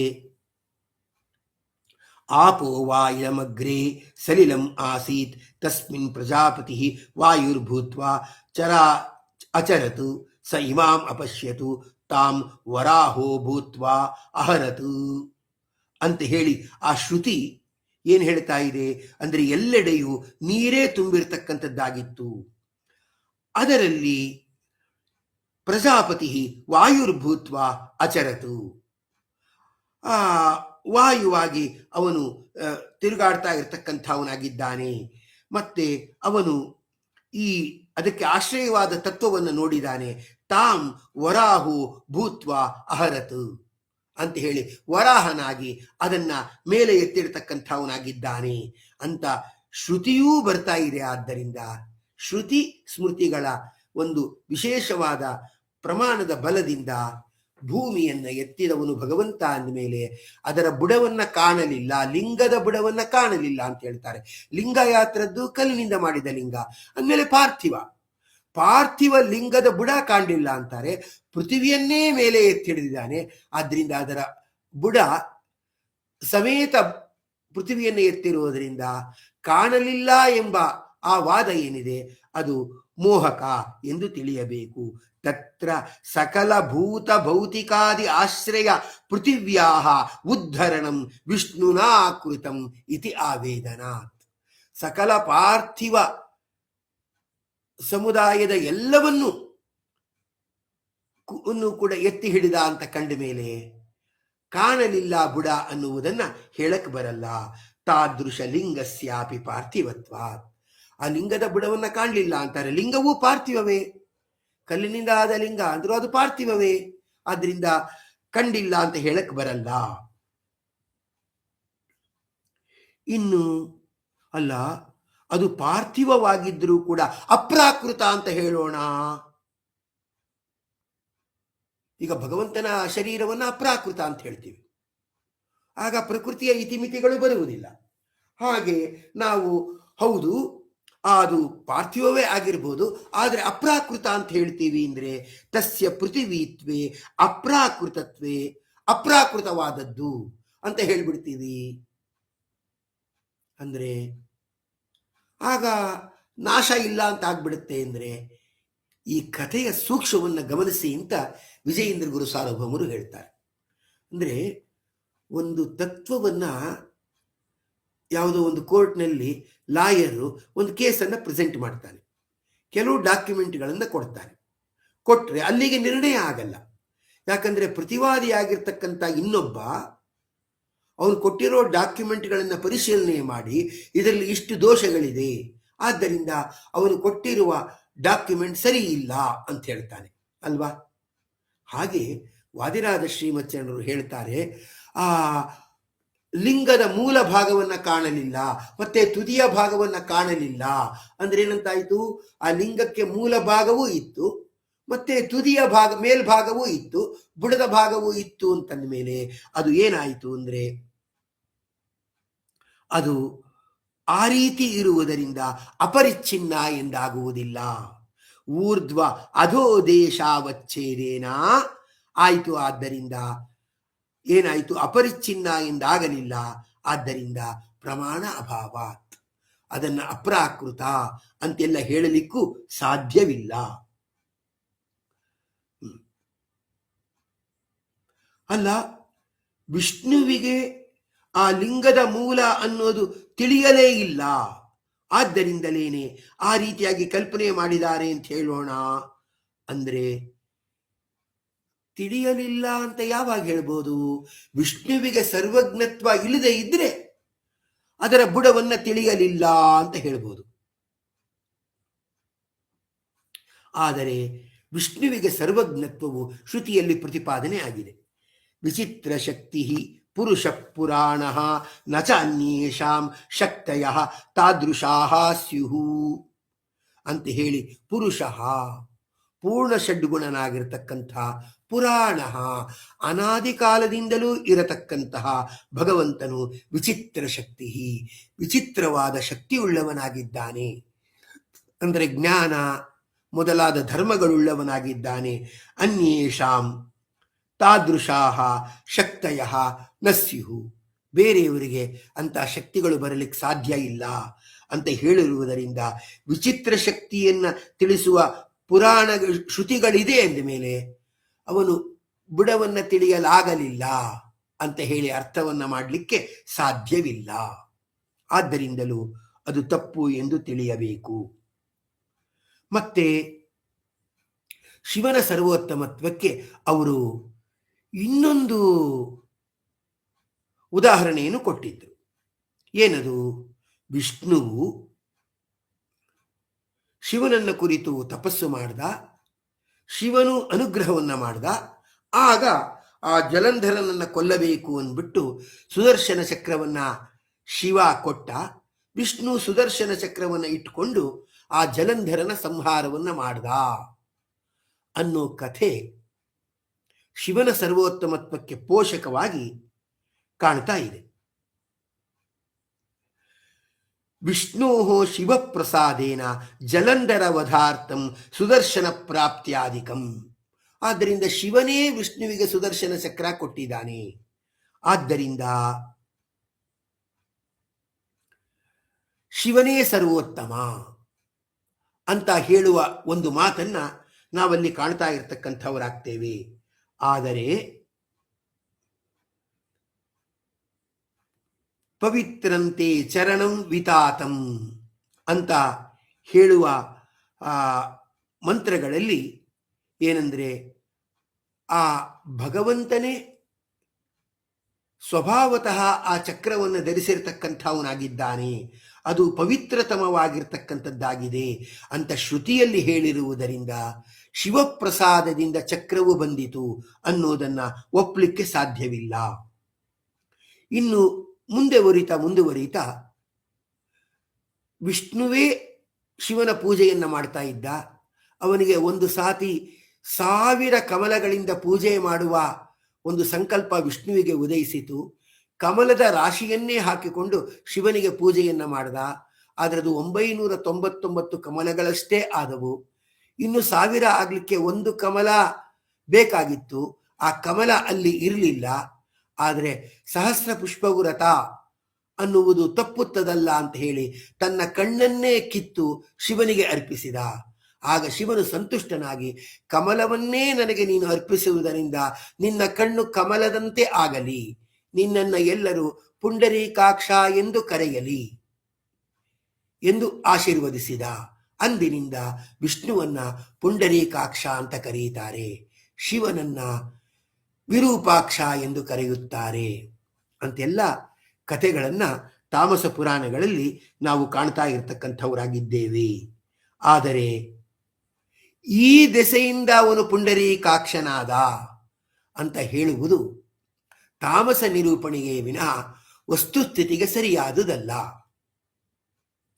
ಹೇಗೆ ಅಂದರೆ, ಚಾಂದೋಗ್ಯ ಉಪನಿಷತ್ತಿನಲ್ಲಿ ತಸ್ಯ ಯಥಾ ಕಪ್ಯಾಸಂ ಪುಂಡರೀಕಮೇವ ಅಕ್ಷಿಣೀ ತಸ್ಯೋದಿತಿ ನಾಮ ಸಯೇವ ಸರ್ವೇಭ್ಯ ಪಾಪ್ಮಭ್ಯ ಉದಿತಃ ಅಂತ ಹೇಳ್ತಾ, ಆ ಭಗವಂತನು ಪುಂಡರೀಕಮೇವ ಅಕ್ಷಿಣಿ, ಆದ್ದರಿಂದ ಅವನಿಗೆ ಕಮಲದಂತಹ ಕಣ್ಣುಗಳೇ ಇರತಕ್ಕಂಥದ್ದಾದವು. ಯಾಕಂದ್ರೆ ಸಯೇವ ಸರ್ವೇಭ್ಯ ಪಾಪಭ್ಯ ಉದಿತಃ, ಅವನು ಎಲ್ಲ ಪಾಪಗಳಿಂದಲೂ ಮೇಲೆ ನಿಂತವನಾದ್ದರಿಂದ ದುಃಖವೇ ಆಗಲು ಸಾಧ್ಯವಿಲ್ಲವಾದ್ದರಿಂದ ಕಣ್ಣು ಯಾವತ್ತೂ ಅರಳಿರುತ್ತದೆ. ಆದ್ದರಿಂದ ಅವನನ್ನ ಪುಂಡರೀಕಾಕ್ಷ ಎಂದು ಹೇಳುತ್ತಾರೆ. ಪುಂಡರೀಕಮೇವ ಅಕ್ಷಿಣಿ ತಸ್ಯೋತ್ ಇತಿ ನಾಮ. ಆದ್ದರಿಂದ ಅವನಿಗೆ ಆ ರೀತಿಯಾದ ಹೆಸರಿದೆ ಅಂತ ಶ್ರುತಿಯಲ್ಲಿ ಬಂದಿರುವುದರಿಂದಲೂ ಕೂಡ ಅದು ಶಿವನ ಅನುಗ್ರಹದಿಂದ ಭಗವಂತ ಪುಂಡರೀಕಾಕ್ಷ ಅನ್ನಿಸಿಕೊಂಡಿರುವುದಲ್ಲ ಅಂತ ಹೇಳ್ತಕ್ಕಂಥವರಾಗಿದ್ದಾರೆ. ಯಾವುದೋ ಒಂದು ಟ್ರಸ್ಟು ಅಥವಾ ಕಂಪನಿ ಯಾವುದೋ ರೂಲ್ಸ್ ಮಾಡಿದಾಗ ಅದು ಸ್ಟೇಟ್ ಗೌರ್ಮೆಂಟ್ಗೆ ವಿರುದ್ಧ ಆಗಿಬಿಟ್ಟಿದ್ರೆ ಆಗ ಆ ಕಂಪನಿಯ ರೂಲ್ಸ್ ಮೊದಲಾದವುಗಳು ಏನಾಗುತ್ತದೆ ಅಂದರೆ ಅಸಿಂಧುವಾಗುತ್ತದೆ. ಹಾಗೆ ಶ್ರುತಿಗೆ ವಿರುದ್ಧವಾಗಿ ಏನಾದರೂ ಸ್ಮೃತಿ ಹೇಳಿಬಿಟ್ರೆ ಅದು ಅಸಿಂಧುವಾಗುತ್ತದೆ. ಆದ್ದರಿಂದ ಆ ಕತೆ ಸರಿಯಲ್ಲ. ಶ್ರುತಿಯಲ್ಲಿ ಹೇಳಿದಂತೆ ಅವನು ಪಾಪರಹಿತನಾಗಿ ಸದಾ ಆನಂದಮಯನಾಗಿರುವುದರಿಂದ ಅವನ ಕಣ್ಣು ಹಾಗೇ ಅರಳಿರುವುದರಿಂದ ಅವನನ್ನ ಪುಂಡರೀಕಾಕ್ಷ ಎಂದು ಕರೆಯುತ್ತಾರೆ ಅಂತ ಒಪ್ಪಬೇಕು ಅಂತ ಹೇಳ್ತಿದ್ದಾರೆ. ತತ್ರ ಭಗವದ್ವಿಗ್ರಹ ಮಾತ್ರಸ್ಯ ಅಪ್ರಾಕೃತತ್ವೇನ ಅನಾದಿ ಅನಂತತ್ವ ಸಮರ್ಥನಾತ್. ಅಲ್ಲಿ ಹಾಗೆ ಹೇಳ್ತಾ ಭಗವಂತನ ಶರೀರ ಮಾತ್ರವೇ ಅಪ್ರಾಕೃತವಾಗಿರುವುದರಿಂದ ಅನಾದಿ ಮತ್ತೆ ಅನಂತತ್ವವನ್ನಲ್ಲಿ ಸಮರ್ಥನೆ ಮಾಡಿದ್ದಾರೆ. ಆದ್ದರಿಂದ ಅದು ಭಗವಂತನ ಮಹಿಮೆ ಅಂತಾನೆ ತಿಳಿಯಬೇಕು. ಅಲ್ಲ, ಲಿಂಗ ಪುರಾಣದಲ್ಲಿ ಈ ಕಥೆ ಇದೆ, ಅದು ತಾಮಸ ಅಂತ ಹೇಳಿದ್ರಿ. ಆದರೆ ವರಾಹ ಪುರಾಣದ ಪೂರ್ವ ಖಂಡದಲ್ಲೂ ಕೂಡ ಈ ಕಥೆ ಬಂದಿದೆ. ಅಂದ್ರೆ ಜಲಂಧರನ ವಧೆಗೋಸ್ಕರವಾಗಿ ವಿಷ್ಣು ಶಿವನನ್ನು ಕುರಿತು ಪ್ರಾರ್ಥನೆ ಮಾಡಿ ತಪಸ್ಸು ಮಾಡಿದ. ಆಮೇಲೆ ಶಿವನೇ ಸುದರ್ಶನ ಚಕ್ರವನ್ನ ಕೊಟ್ಟ ಅಂತ ಹೇಳಿ ವರಾಹ ಪುರಾಣದ ಪೂರ್ವ ಖಂಡದಲ್ಲೂ ಬಂದಿದೆ. ವರಾಹ ಪುರಾಣ ಪೂರ್ವಖಂಡೇಪಿ ವಿಷ್ಣು ಜಲಂಧರ ವಧಾರ್ಥಂ ಶಿವಪೂಜಾ ಸುದರ್ಶನ ಪುಂಡರೀಕಾಕ್ಷತ್ವ ಪ್ರಾಪ್ತ್ಯಾದಿಕಂ ಆವೇದ್ಯತೆ ಹೇಳ್ತಾ ಇರ್ತಕ್ಕಂಥವರಾಗಿದ್ದಾರಲ್ಲ. ಅಂದ್ರೆ ಅದಕ್ಕೆ ಹೇಳ್ತಾರೆ, ಆದರೂ ಕೂಡ ಹೇಗೆ ಸಾತ್ವಿಕ ರಾಜಸ ತಾಮಸ ಮೊದಲಾಗಿರ್ತಕ್ಕಂಥ ಭಾಗಗಳು ಉಂಟೋ ಹಾಗೇನೆ ಅದರಲ್ಲೂ ಕೂಡ ಏನಂದ್ರೆ ಪೂರ್ವಖಂಡ ಅನ್ನುವುದು ತಾಮಸ ಭಾಗ ಅಂತ ಒಪ್ಪಿದ್ದಾರೆ. ಆದ್ದರಿಂದ ವರಾಹ ಪುರಾಣದ ಪೂರ್ವಖಂಡವೂ ಕೂಡ ತಾಮಸ ಭಾಗ ಎಂದು ಆಗಿರುವುದರಿಂದ ಹೇಗೆ ಪದ್ಮಪುರಾಣ ಮೊದಲಾದವುಗಳಲ್ಲಿ ಹೇಳಿದಂತೆ ಸಾತ್ವಿಕ ರಾಜಸ ತಾಮಸ ಮೊದಲಾದವುಗಳ ವಿಭಾಗವು ಹಾಗೆ ಅದರ ಪೂರ್ವಖಂಡ ಅನ್ನುವುದು ತಾಮಸ ಅಂತ ಇದೆಯೋ ಹಾಗೆ ವರಾಹ ಪುರಾಣದ ಪೂರ್ವಖಂಡವೂ ಕೂಡ ತಾಮಸ ಅಂತ ಇರೋದರಿಂದ ಆ ಭಾಗವನ್ನ ನಾವು ಒಪ್ಪಬೇಕಾಗಿಲ್ಲ. ಆದ್ದರಿಂದ ಶಿವನು ಸರ್ವೋತ್ತಮನಲ್ಲ ಅಂತ ತಿಳಿಸ್ತಾ ಇರ್ತಕ್ಕಂಥವರಾಗಿದ್ದಾರೆ. ಹೀಗೆ ಬರ್ತಾ ಮತ್ತೊಂದು ಮಾತನ್ನ ನಾವು ಕೇಳ್ತಾ ಇರ್ತಕ್ಕಂಥವರಾಗಿದ್ದೇವೆ. ಅದು ಅಮೃತ ಮಥನ ಆದಾಗ ಸಮುದ್ರ ಮಥನ ಆಯಿತು. ಸಮುದ್ರ ಮಥನ ಆದಾಗ ಕಾಲಕೂಟ ವಿಷ ಹೊರಬಂದಿತು. ಆಗ ಆ ಕಾಲಕೂಟ ವಿಷದ ಪ್ರಭಾವವನ್ನು ಯಾರೂ ತಡೆಯಕ್ಕಾಗಲಿಲ್ಲ. ಅದರನ್ನ ತಡೆಯಲಿಕ್ಕಾಗದೇ ಇದ್ದಾಗ ವಿಷ್ಣು ಮೊದಲಾದ ಎಲ್ಲ ದೇವತೆಗಳು ಕೂಡ ಆ ಜಾಗದಿಂದ ಓಡಿ ಹೋದರು. ಆಗ ಎಲ್ಲ ಲೋಕದ ರಕ್ಷಣೆಗಾಗಿ ಶಿವನೇ ಆ ವಿಷವನ್ನು ಕುಡಿದಿರ್ತಕ್ಕಂಥವನಾಗಿದ್ದಾನೆ. ಆದ್ರಿಂದ ಶಿವನನ್ನ ವಿಷಕಂಠ ಅಂತ ಹೇಳ್ತಾರೆ, ಲೋಕಧಾರಕ ಅಂತ ಹೇಳ್ತಾರೆ ಅನ್ನೋ ಕತೆ ಶೈವ ಪುರಾಣದಲ್ಲಿ ನಾವು ಕಾಣ್ತೇವೆ. ಅಮೃತ ಮಥನ ಕಾಲೇ ಕಾಲಕೂಟ ವಿಷ ಉದ್ಭವೆ ತನ್ನಿಯಮನ ಅಶಕ್ತತೆಯ ವಿಶ್ವಾದಿಷು ಪಲಾಯನ ಪರೇಶು ಸರ್ವಲೋಕ ರಕ್ಷಾರ್ಥಂ ಶಿವ ತಾದೃಶ ವಿಷಂ ಪೀತವಾನ್. ಶಿವನು ಆ ವಿಷವನ್ನು ಕುಡಿದನು ಅಂತ ಇರತಕ್ಕಂಥದ್ದಾಗಿದೆ. ಆದ್ದರಿಂದ ಹೀಗೆ ಇರುವುದರಿಂದ ನಾವು ಅದನ್ನು ಹೇಗೆ ಒಪ್ಪಲಿಕ್ಕೆ ಬರುತ್ತೆ ಅಂದ್ರೆ ಅದಕ್ಕೆ ಹೇಳ್ತಾರೆ, ಕಾಲಕೂಟ ವಿಷವನ್ನು ಅವನು ಪಾನ ಮಾಡಿದ್ದು ನಿಜ, ಆದರೂ ಅವನ ಶಕ್ತಿಯಿಂದ ಅದನ್ನು ಅವನು ಕುಡಿದದ್ದಲ್ಲ. ವಿಷ್ಣು ಮಂತ್ರವನ್ನು ಚೆನ್ನಾಗಿ ಜಪ ಮಾಡಿ ಆ ಜಪದ ಪ್ರಭಾವದಿಂದ ಶಕ್ತಿಯನ್ನು ಸಂಪಾದನೆ ಮಾಡಿಕೊಂಡು ಅವನು ಕಾಲಕೂಟ ವಿಷವನ್ನು ಕುಡಿದಿದ್ದಾನೆ. ಹೀಗೆ ಇರ್ತಕ್ಕಂಥದ್ದಾಗಿದೆ. ಅಲ್ಲ, ನೀವಿದನ್ನು ಹೇಳ್ತಾ ಇದ್ದೀರಾ, ವಿಷ್ಣು ಮಂತ್ರವನ್ನು ಜಪ ಮಾಡಿ ಶಿವನು ಕಾಲಕೂಟವನ್ನು ಕುಡಿದ ಅಂತ ಹೇಳ್ತಿದ್ದೀರಾ, ಇದಕ್ಕೆ ಸರಿಯಾದ ಪ್ರಮಾಣಗಳು ಇಲ್ಲ ಅಂದರೆ ವಿಜಯೀಂದ್ರರ ಚಿಕಿತ್ಸಕ ಬುದ್ಧಿ. ವಿಜಯೀಂದ್ರರೇನಿದ್ದಾರೆ ಅವರ ಚಿಕಿತ್ಸಕವಾಗಿರ್ತಕ್ಕಂಥ ಬುದ್ಧಿ ಏನಿದೆ ಅದು ವಿಶೇಷವಾಗಿರ್ತಕ್ಕಂಥ ರೀತಿಯಲ್ಲಿ ಅದು ಪ್ರವೃತ್ತವಾಗ್ತಾ ಇರತಕ್ಕಂಥದ್ದಾಗುತ್ತದೆ. ಆಗ ವಿಜಯೀಂದ್ರರು ತಿಳಿಸಿ ಹೇಳ್ತಕ್ಕಂಥವ್ರಾಗ್ತಾ ಇದ್ದಾರೆ. ಏನಂದ್ರೆ ವಿಜಯೀಂದ್ರರು ತಿಳಿಸಿ ಹೇಳ್ತಕ್ಕಂಥವ್ರಾಗ್ತಾ ಇದ್ದಾರೆ. ತಂ ದೃಷ್ಟ್ವಾ ಘೋರ ಸಂಕಾಶಂ ಪ್ರಾದುರ್ಭೂತಂ ಮಹಾವಿಷಂ ಧ್ಯಾತ್ವಾ ನಾರಾಯಣಂ ದೇವಂ ಹೃದಯೇ ಗರುಡಧ್ವಜಂ ಅಂದ್ಬಿಟ್ಟು ಬ್ರಹ್ಮಾಂಡ ಪುರಾಣದಲ್ಲಿ ಈ ಮಾತಿದೆ. ಏನಿದೆ ಅಂದರೆ, ತುಂಬಾ ಭಯಂಕರವಾದ ಹೊರಬಂದಿರುವ ಆ ಮಹಾವಿಷವನ್ನ ದೃಷ್ಟ್ವಾ ನೋಡಿ, ದೇವಂ ನಾರಾಯಣಂ ಧ್ಯಾತ್ವಾ ದೇವನಾದ ನಾರಾಯಣನನ್ನು ಧ್ಯಾನ ಮಾಡಿ, ಹೃದಯೇ ಗರುಡಧ್ವಜಂ ಅವನು ಹೃದಯದಲ್ಲಿ ಗರುಡಧ್ವಜನಾದ ವಿಷ್ಣುವನ್ನ ಅಂದರೆ ನಾರಾಯಣನನ್ನ ಚೆನ್ನಾಗಿ ಧ್ಯಾನ ಮಾಡಿ ಆಮೇಲೆ ಆ ಏನು ವಿಷ ಬಂದಿತ್ತು ಅದನ್ನು ಕುಡಿದನು ಅಂತ ಬ್ರಹ್ಮಾಂಡ ಪುರಾಣದಲ್ಲಿದೆ. ಆದ್ದರಿಂದ ವಿಷ್ಣು ಅನುಗ್ರಹದಿಂದಲೇ ಅವನು ಕುಡಿದಿರೋದಾದ್ದರಿಂದ ನಾವೇನು ಒಪ್ಪಬೇಕು ಅಂದರೆ ಇದು ಭಗವಂತನ ಮಹಿಮೆ ಅಂತಾನೆ ಹೇಳಬೇಕು ಅಂತ ತಿಳಿಸ್ತಾ ಇದ್ದಾರೆ. ಮತ್ತೆ ಇನ್ನೊಂದು ಪುರಾಣವನ್ನು ಕೂಡ ನಮ್ಮ ವಿಜಯೀಂದ್ರ ಪ್ರಭುಗಳು ಕೊಡ್ತಾರೆ. ಏನ ಜೀರ್ಣಂಚ ಗರಳಂ ಕಂಠಸ್ಥಂಚ ಕಪಾಲಿನಃ ಅಂತರಾತ್ಮ ಧೃತಂ ತಸ್ಯ ಹೃದಯೇ ಗರುಡಧ್ವಜ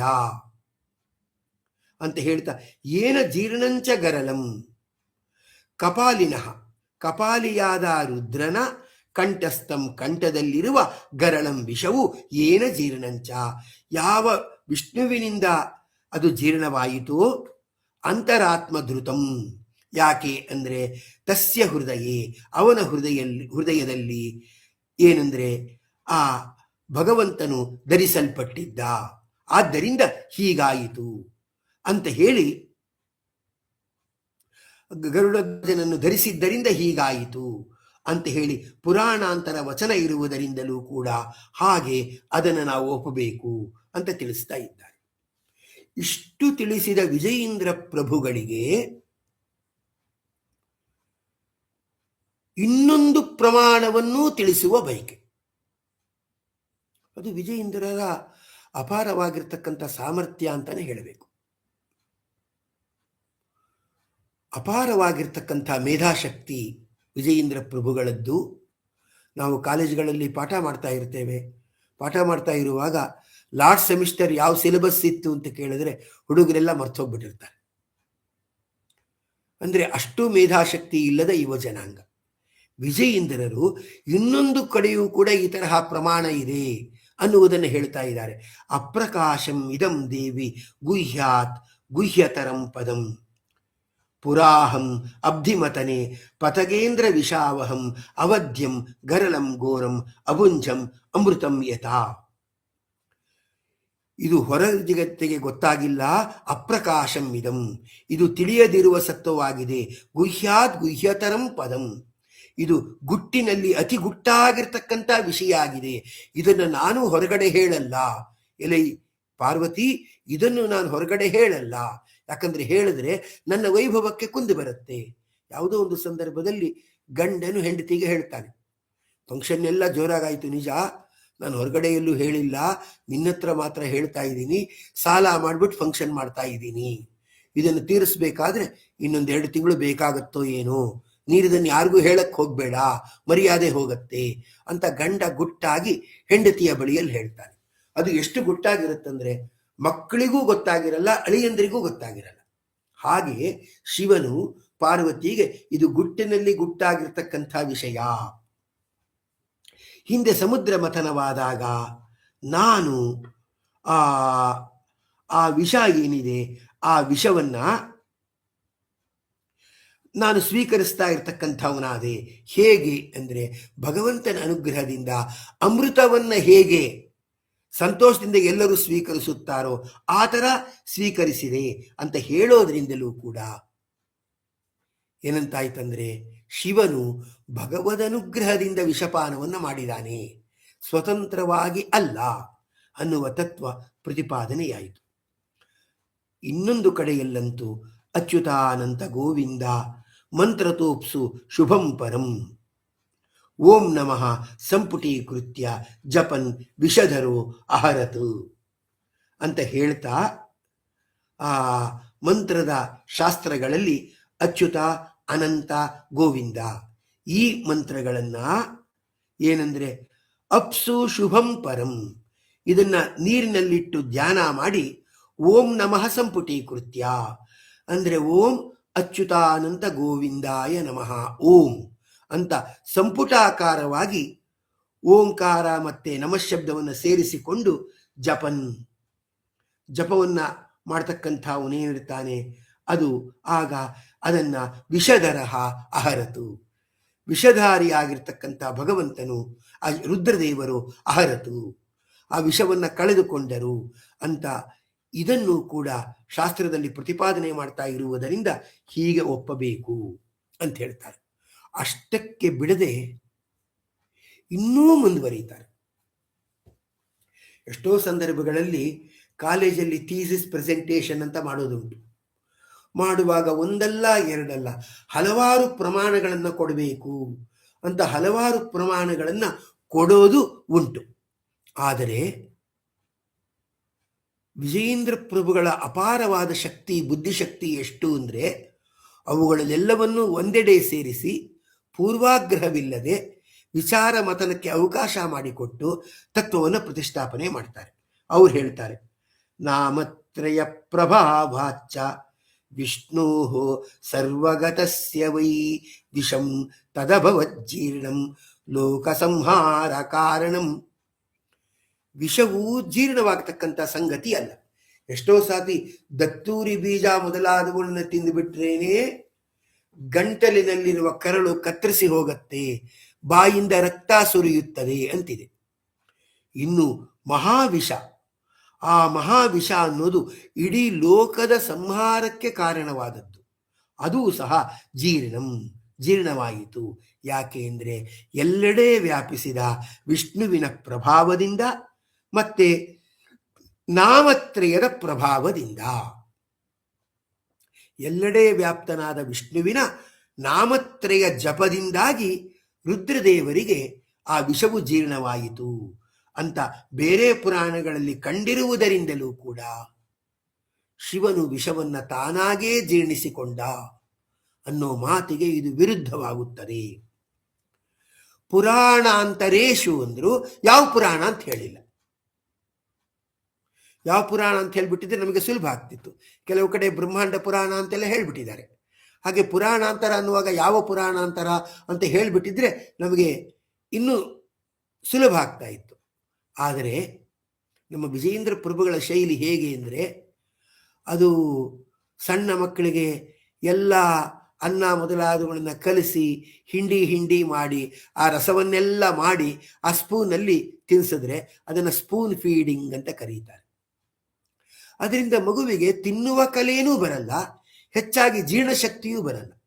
ಅದು ತಾನಾಗೇ ಅಗಿದು ತಿಂದರೆ ಒಳ್ಳೆ ಜೀರ್ಣಶಕ್ತಿ ಮೊದಲಾದವುಗಳು ಬರುತ್ತೆ, ಅದರ ರುಚಿಯೂ ಆಗತ್ತೆ. ಇಲ್ಲದೆ ಇದರ ರುಚಿಯೂ ಇಲ್ಲ. ಸ್ಪೂನ್ ತೆಗೆದುಕೊಂಡು ಬಾಯೊಳಗಡೆ ತುರುಕಿದಂತೆ ಆಗತ್ತೆ. ಅದಕ್ಕೆ ಸ್ಪೂನ್ ಫೀಡಿಂಗ್ ಥರ ಇರಲ್ಲ ನನ್ನ ಟೆಕ್ಸ್ಟ್ಗಳು, ಅದು ಡೈಜೆಸ್ಟ್ ಥರ, ಅಂದರೆ ಡೈಜೆಷನ್ಗೆ ಅನುಕೂಲ ಆಗೋ ಹಾಗೆ ನಿಮ್ಮ ಅನ್ವೇಷಕ ಬುದ್ಧಿಯು ಜೊತೆಗಿರಬೇಕು ಅಂತ ತೋರ್ಸಕ್ಕೋಸ್ಕರ ಆ ಪುರಾಣದ ಹೆಸರನ್ನು ಹೇಳಿಲ್ಲ. ಯಾರಾದರೂ ಪ್ರತಿಭಾವಂತ ಶ್ರೋತೃಗಳಿದ್ದರೆ ಆ ಪುರಾಣ ಯಾವುದು, ಯಾವ ಪುರಾಣದಲ್ಲಿ ಯಾವ ಭಾಗದ ಶ್ಲೋಕ ಅನ್ನೋದನ್ನು ಕಂಡು ಹಿಡಿದರೆ ಅದು ದೊಡ್ಡ ಒಂದು ಸಾಹಸವೇ ಆಗಬಹುದು. ಅದನ್ನು ನಾವು ಸವಾಲಾಗಿ ಸ್ವೀಕರಿಸಬಹುದು. ಇಷ್ಟೆಲ್ಲ ಪುರಾಣಗಳನ್ನು ಕೊಡುತ್ತಾ ಕಡೆಗೆ ವೇದ ಮಂತ್ರವನ್ನ ವಿಜಯೇಂದ್ರ ಪ್ರಭುಗಳು ಉದಾಹರಣೆಯನ್ನಾಗಿ ಕೊಡ್ತಾ ಇದ್ದಾರೆ. ಅದು ಏನಾಗಿದೆ, ಎಷ್ಟೋ ಸಂದರ್ಭಗಳಲ್ಲಿ ಸೆಕೆಂಡರಿ ಎವಿಡೆನ್ಸ್ ಅಂತ ಕೊಡ್ತಾ ಇರ್ತಾರೆ ಕೋರ್ಟ್ಗಳಲ್ಲಿ. ಸೆಕೆಂಡರಿ ಎವಿಡೆನ್ಸ್ ಅಂದರೆ ಯಾರೋ ಹೇಳ್ತಾ ಇದ್ರು, ಆದ್ರಿಂದ ಈ ಥರ ಅಭಿಪ್ರಾಯ ಅಂತೆಲ್ಲ ಹೇಳ್ತಿರ್ತಾರೆ. ಅಂದರೆ ಅವನ ಕತೆ ಮುಗಿಸ್ಬಿಡು ಅಂತ ಹೇಳ್ತಾ ಇದ್ರು, ಅದನ್ನು ದೂರದಿಂದ ಕೇಳಿಸ್ಕೊಂಡೆ ಅಂತೆಲ್ಲ ಹೇಳೋದು, ಅಥವಾ ಅವನು ಮಾತಾಡ್ತಿದ್ದದನ್ನು ರೆಕಾರ್ಡ್ ಮಾಡ್ಕೊಂಡಿದ್ದೀನಿ ಅಂತ ಕೋರ್ಟ್ನಲ್ಲಿ ಪ್ರೊಡ್ಯೂಸ್ ಮಾಡೋದು, ಇದೆಲ್ಲವೂ ಸೆಕೆಂಡರಿ ಎವಿಡೆನ್ಸ್ ಅಂತ ಅನ್ನಿಸ್ಕೊಳ್ಳುತ್ತೆ. ನಾನೇ ನೇರ ಕೊಲೆ ಮಾಡುವುದನ್ನು ಕಂಡೆ, ಅನಂತರ ಅವನು ಚಾಕುವನ್ನು ಅಷ್ಟು ದೂರದಲ್ಲಿ ಎಸೆದ ಅನ್ನೋದುಂಟಲ್ಲ, ಇದು ಪ್ರೈಮರಿ ಎವಿಡೆನ್ಸ್, ಪ್ರಾಥಮಿಕವಾದ ಸಾಕ್ಷಿ ಅನ್ನಿಸ್ಕೊಳ್ಳುತ್ತೆ. ಪ್ರಾಥಮಿಕವಾದ ಸಾಕ್ಷಿ ಸಿಕ್ಕಾಗಲೇ ಆ ಎರಡನೇ ಹಂತದ ಸಾಕ್ಷಿಗಳಿಗೆ ಬೆಲೆ. ಯಾರೋ ಒಂದು ಸಂದರ್ಭದಲ್ಲಿ ಆಧಾರ್ ಕಾರ್ಡ್ನ ಜೆರಾಕ್ಸ್ಗಳನ್ನೆಲ್ಲ ಕೊಡ್ತಾರೆ, ಕೊಟ್ಟಾಗ ಸರಿ ಸರಿ ಅಂತ ಒಪ್ಕೊಂಡಿರ್ತಾರೆ. ಆಮೇಲೆ ಒರಿಜಿನಲ್ ಆಧಾರ್ ಕಾರ್ಡ್ ತೋರಿಸಿದಾಗ ಆ ಜೆರಾಕ್ಸ್ಗೆ ಬೆಲೆ. ಹಾಗೆ ವೇದಾನುಸಾರಿಯಾದ ಸ್ಮೃತಿಗಳು ಅಂದ ಮೇಲೆ ವೇದವನ್ನು ತೋರಿಸಿದ್ರೆ ಅದಕ್ಕೆ ಬೆಲೆ. ಕೊಟ್ಟ ಕೊನೆಯದಾಗಿ ವೇದದ ಮಂತ್ರವನ್ನ ಹೇಳ್ತಾ ಇದ್ದಾರೆ ನಮ್ಮ ವಿಜಯೇಂದ್ರ ಪ್ರಭುಗಳು. ವಾಯುರಸ್ಮ ಉಪ ಮಂತತು ಪಿನಷ್ಟಿಸ್ಮ ಕುನನ್ನಮ ಕೇಶಿ ವಿಷಸ್ಯ ಪಾತ್ರೇಣ ಯದ್ರುದ್ರೇಣ ಅಪಿಬತ್ಸಹ ಅಂತ ಹೇಳಿಬಿಟ್ಟು, ಯದ್ರುದ್ರೇಣ ಸಹ ಅಪಿಬತ್, ರುದ್ರನೊಂದಿಗೆ ಕೂಡಿಕೊಂಡು ವಾಯುದೇವರು ವಿಷವನ್ನ ಕುಡಿದರು ಅಂತ ಬರ್ತಾ ಇದೆ. ವ್ಯಾಕರಣದ ಪ್ರಕಾರ ಪಿತಾ ಪುತ್ರೇಣ ಸಹ ಆಗಚ್ಚತಿ, ತಂದೆಯು ಮಗನೊಂದಿಗೆ ಕೂಡಿಕೊಂಡು ಬರುತ್ತಾನೆ. ಗುರುಹು ಶಿಷ್ಯೇಣ ಸಹ ಆಗಚ್ಚತಿ, ಗುರುವು ಶಿಷ್ಯನೊಂದಿಗೆ ಬರುತ್ತಾನೆ. ತಂದೆಯು ಮಗನೊಂದಿಗೆ ಬರುತ್ತಾನೆ. ಮಗನೊಂದಿಗೆ ಬರುತ್ತಾನೆ ಅಂದರೆ ಮಗ ಅಪ್ರಧಾನ, ತಂದೆ ಪ್ರಧಾನ. ವಾಯುದೇವರು ರುದ್ರದೇವರೊಂದಿಗೆ ವಿಷವನ್ನ ಕುಡಿದರು ಅನ್ನುವಾಗ ರುದ್ರದೇವರು ಅಪ್ರಧಾನ. ಅದು ಪಾಣಿನಿಯೇ ಹೇಳಿದ್ದಾನೆ, ಸಹಯುಕ್ತೆ ಅಪ್ರಧಾನೇ ಅಂತ ಪಾಣಿನಿ ಸೂತ್ರ ಮಾಡಿದ್ದಾನೆ. ಆದ್ರಿಂದ ಸಹ ಅನ್ನೋ ಅವ್ಯಯದೊಂದಿಗೆ ಕೂಡಿರ್ತಕ್ಕಂಥ ತೃತೀಯ ವಿಭಕ್ತಿ ವಾಚಕವಾದ ಶಬ್ದಾರ್ಥ ಏನಿದೆ ಅದು ಅಪ್ರಧಾನವನ್ನು ಸೂಚಿಸುತ್ತದೆ. ಆದ್ರಿಂದ ಪುತ್ರೇಣ ಸಹ ಪಿತಾ ಆಗಚ್ಚತಿ ಅನ್ನುವಾಗ ಪುತ್ರನು ಅಪ್ರಧಾನ. ಆದ್ದರಿಂದ ಯದ್ರುದ್ರೇಣ ಅಪಿಬತ್ ಸಹ ವಾಯು, ವಾಯುದೇವರು ರುದ್ರನೊಂದಿಗೆ ವಿಷವನ್ನು ಕುಡಿದರು ಅಂದ್ರೆ ಏನಾಯಿತು, ಎಲ್ಲ ವಿಷವನ್ನು ವಾಯುದೇವರು ಕುಡಿದರು, ಅಪ್ರಧಾನವಾಗಿ ರುದ್ರದೇವರು ಅದನ್ನು ಕುಡಿದರು ಅಂತ ಅರ್ಥ ಆಗುತ್ತದೆ. ಮತ್ತೆ ಹೇಳ್ತಾ ಕೇಶಿ ವಾಯು, ಕೇಶಿ ಎನಿಸಿದ ವಾಯು ಅಂತ ಹೇಳ್ತಿದ್ದಾರೆ. ಎಲ್ಲರೂ ಏನ್ ತಿಳ್ಕೊಂಡ್ಬಿಟ್ಟಿದ್ದಾರೆ, ಕೇಶಿ ಅಂದ್ರೆ ರುದ್ರದೇವರು ಅಂತ ತಿಳ್ಕೊಂಡ್ಬಿಟ್ಟಿದ್ದಾರೆ. ಆದರೆ ಪ್ರಥಮ ವಿಭಕ್ತಿ ಹಾಗಿಲ್ಲ, ಅಲ್ಲಿ ಕೇಶಿ ವಾಯು ಅಂತಿದೆ. ಅದಕ್ಕೆ ಕಾ ಭಗವಂತನೇ ಈಶಾ, ಯಾವತ್ತೂ ಒಡೆಯನಾಗಿರುವ ವಾಯು, ವಾಯುದೇವರು ವಿಷವನ್ನು ಕುಡಿದರು ಅಂತ ಈ ರೀತಿಯಾಗಿ ಅರ್ಥ ಇದೆ. ಸ್ವಲ್ಪ ವಿಷವನ್ನು ಮಾತ್ರ ಕುಡಿದರು ಎಂದು ತಿಳಿಯಲ್ಪಡುವುದರಿಂದ ಸಮುದ್ರ ಮಥನ ಕಾಲದಲ್ಲಿ ಪ್ರಧಾನವಾದ ವಿಷಪಾನ ಕರ್ತೃತ್ವ ಅದು ರುದ್ರದೇವರಿಗೆ ಇಲ್ಲ ಅಂತಾಯಿತು.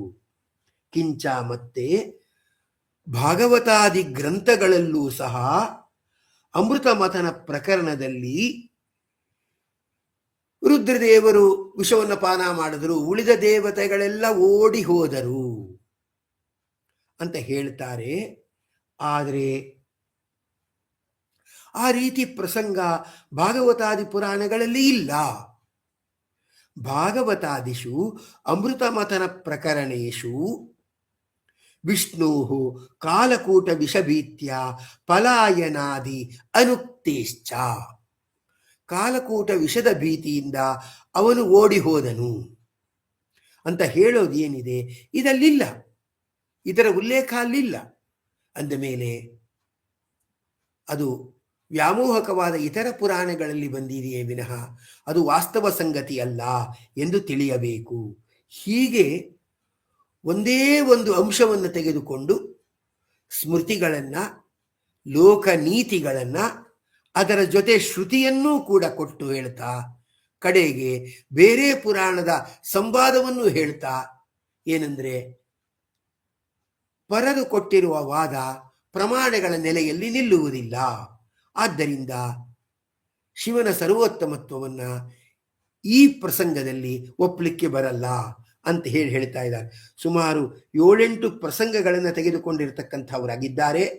ಆದರೆ ನಾನು ಕೇವಲ 2 ಪ್ರಸಂಗಗಳನ್ನು ಮಾತ್ರ ತೆಗೆದುಕೊಂಡು ಇಲ್ಲಿ ಹೇಳಿದ್ದೇನೆ. ಒಟ್ಟು 10 ಪ್ರಸಂಗಗಳನ್ನು ನಮ್ಮ ವಿಜಯೇಂದ್ರ ಪ್ರಭುಗಳು ತೆಗೆದುಕೊಂಡು ಶಿವನು ಸರ್ವೋತ್ತಮ ಅಂತ ಯಾಕೆ ಹೇಳಬಾರದು ಅಂತ 10 ಆಕ್ಷೇಪಗಳನ್ನು ತೆಗೆದುಕೊಂಡು 10 ಆಕ್ಷೇಪಗಳನ್ನು ಸಮಗ್ರವಾಗಿ ವಿವೇಚನೆ ಮಾಡಿದ್ದಾರೆ.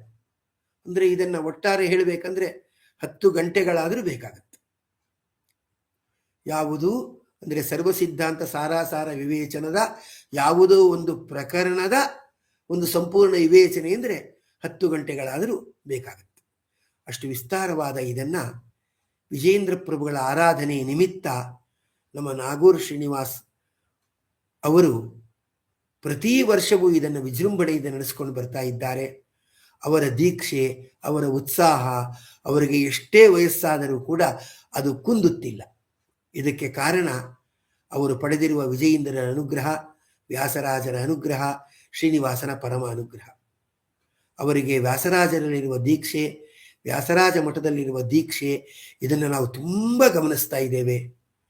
ಅದನ್ನು ನೋಡಿದಾಗ ಇಂದಿನ ಯುವಕರು ಅವರಲ್ಲಿರುವ ಶ್ರದ್ಧೆಯನ್ನು, ಉತ್ಸಾಹವನ್ನು, ತತ್ವನಿಷ್ಠೆಯನ್ನು ಅಳವಡಿಸಿಕೊಳ್ಳಬೇಕು ಅನ್ನೋದು ಖಂಡಿತವಾಗಿ ಎದ್ದು ಕಾಣುವ ಅಂಶ. ಆದ್ದರಿಂದ ಈ ಪ್ರವಚನಕ್ಕೆ ಒಂದು ಅವಕಾಶವನ್ನು ಮಾಡಿಕೊಟ್ಟ ನಾಗೂರ್ ಶ್ರೀನಿವಾಸ್ ಅವರಿಗೂ, world forum of Vyasaraja devotees ಎಂಬ ಅವರ ಸಂಸ್ಥೆಗೂ ಅನಂತಾನಂತ ಅಭಿನಂದನೆಗಳನ್ನು ಸಲ್ಲಿಸುತ್ತಾ ನಾನು ನನ್ನ ಉಪನ್ಯಾಸವನ್ನು ಮುಗಿಸ್ತಾ ಇದ್ದೇನೆ. ಎಸ್ ಸರ್ವಗುಣ ಸಂಪೂರ್ಣ ಸರ್ವದೋಷ ವಿವರ್ಜಿತ ಪ್ರಿಯತಾಂ ಪ್ರೀತಯೇ ವಾಲಂ ವಿಷ್ಣುರ್ಮೇ ಪರಮಸ್ಸುರುತು ಶ್ರೀಕೃಷ್ಣಾರ್ಪಣಂ ಅಸ್ತು. ಕೃಷ್ಣಾಯ ನಮಃ.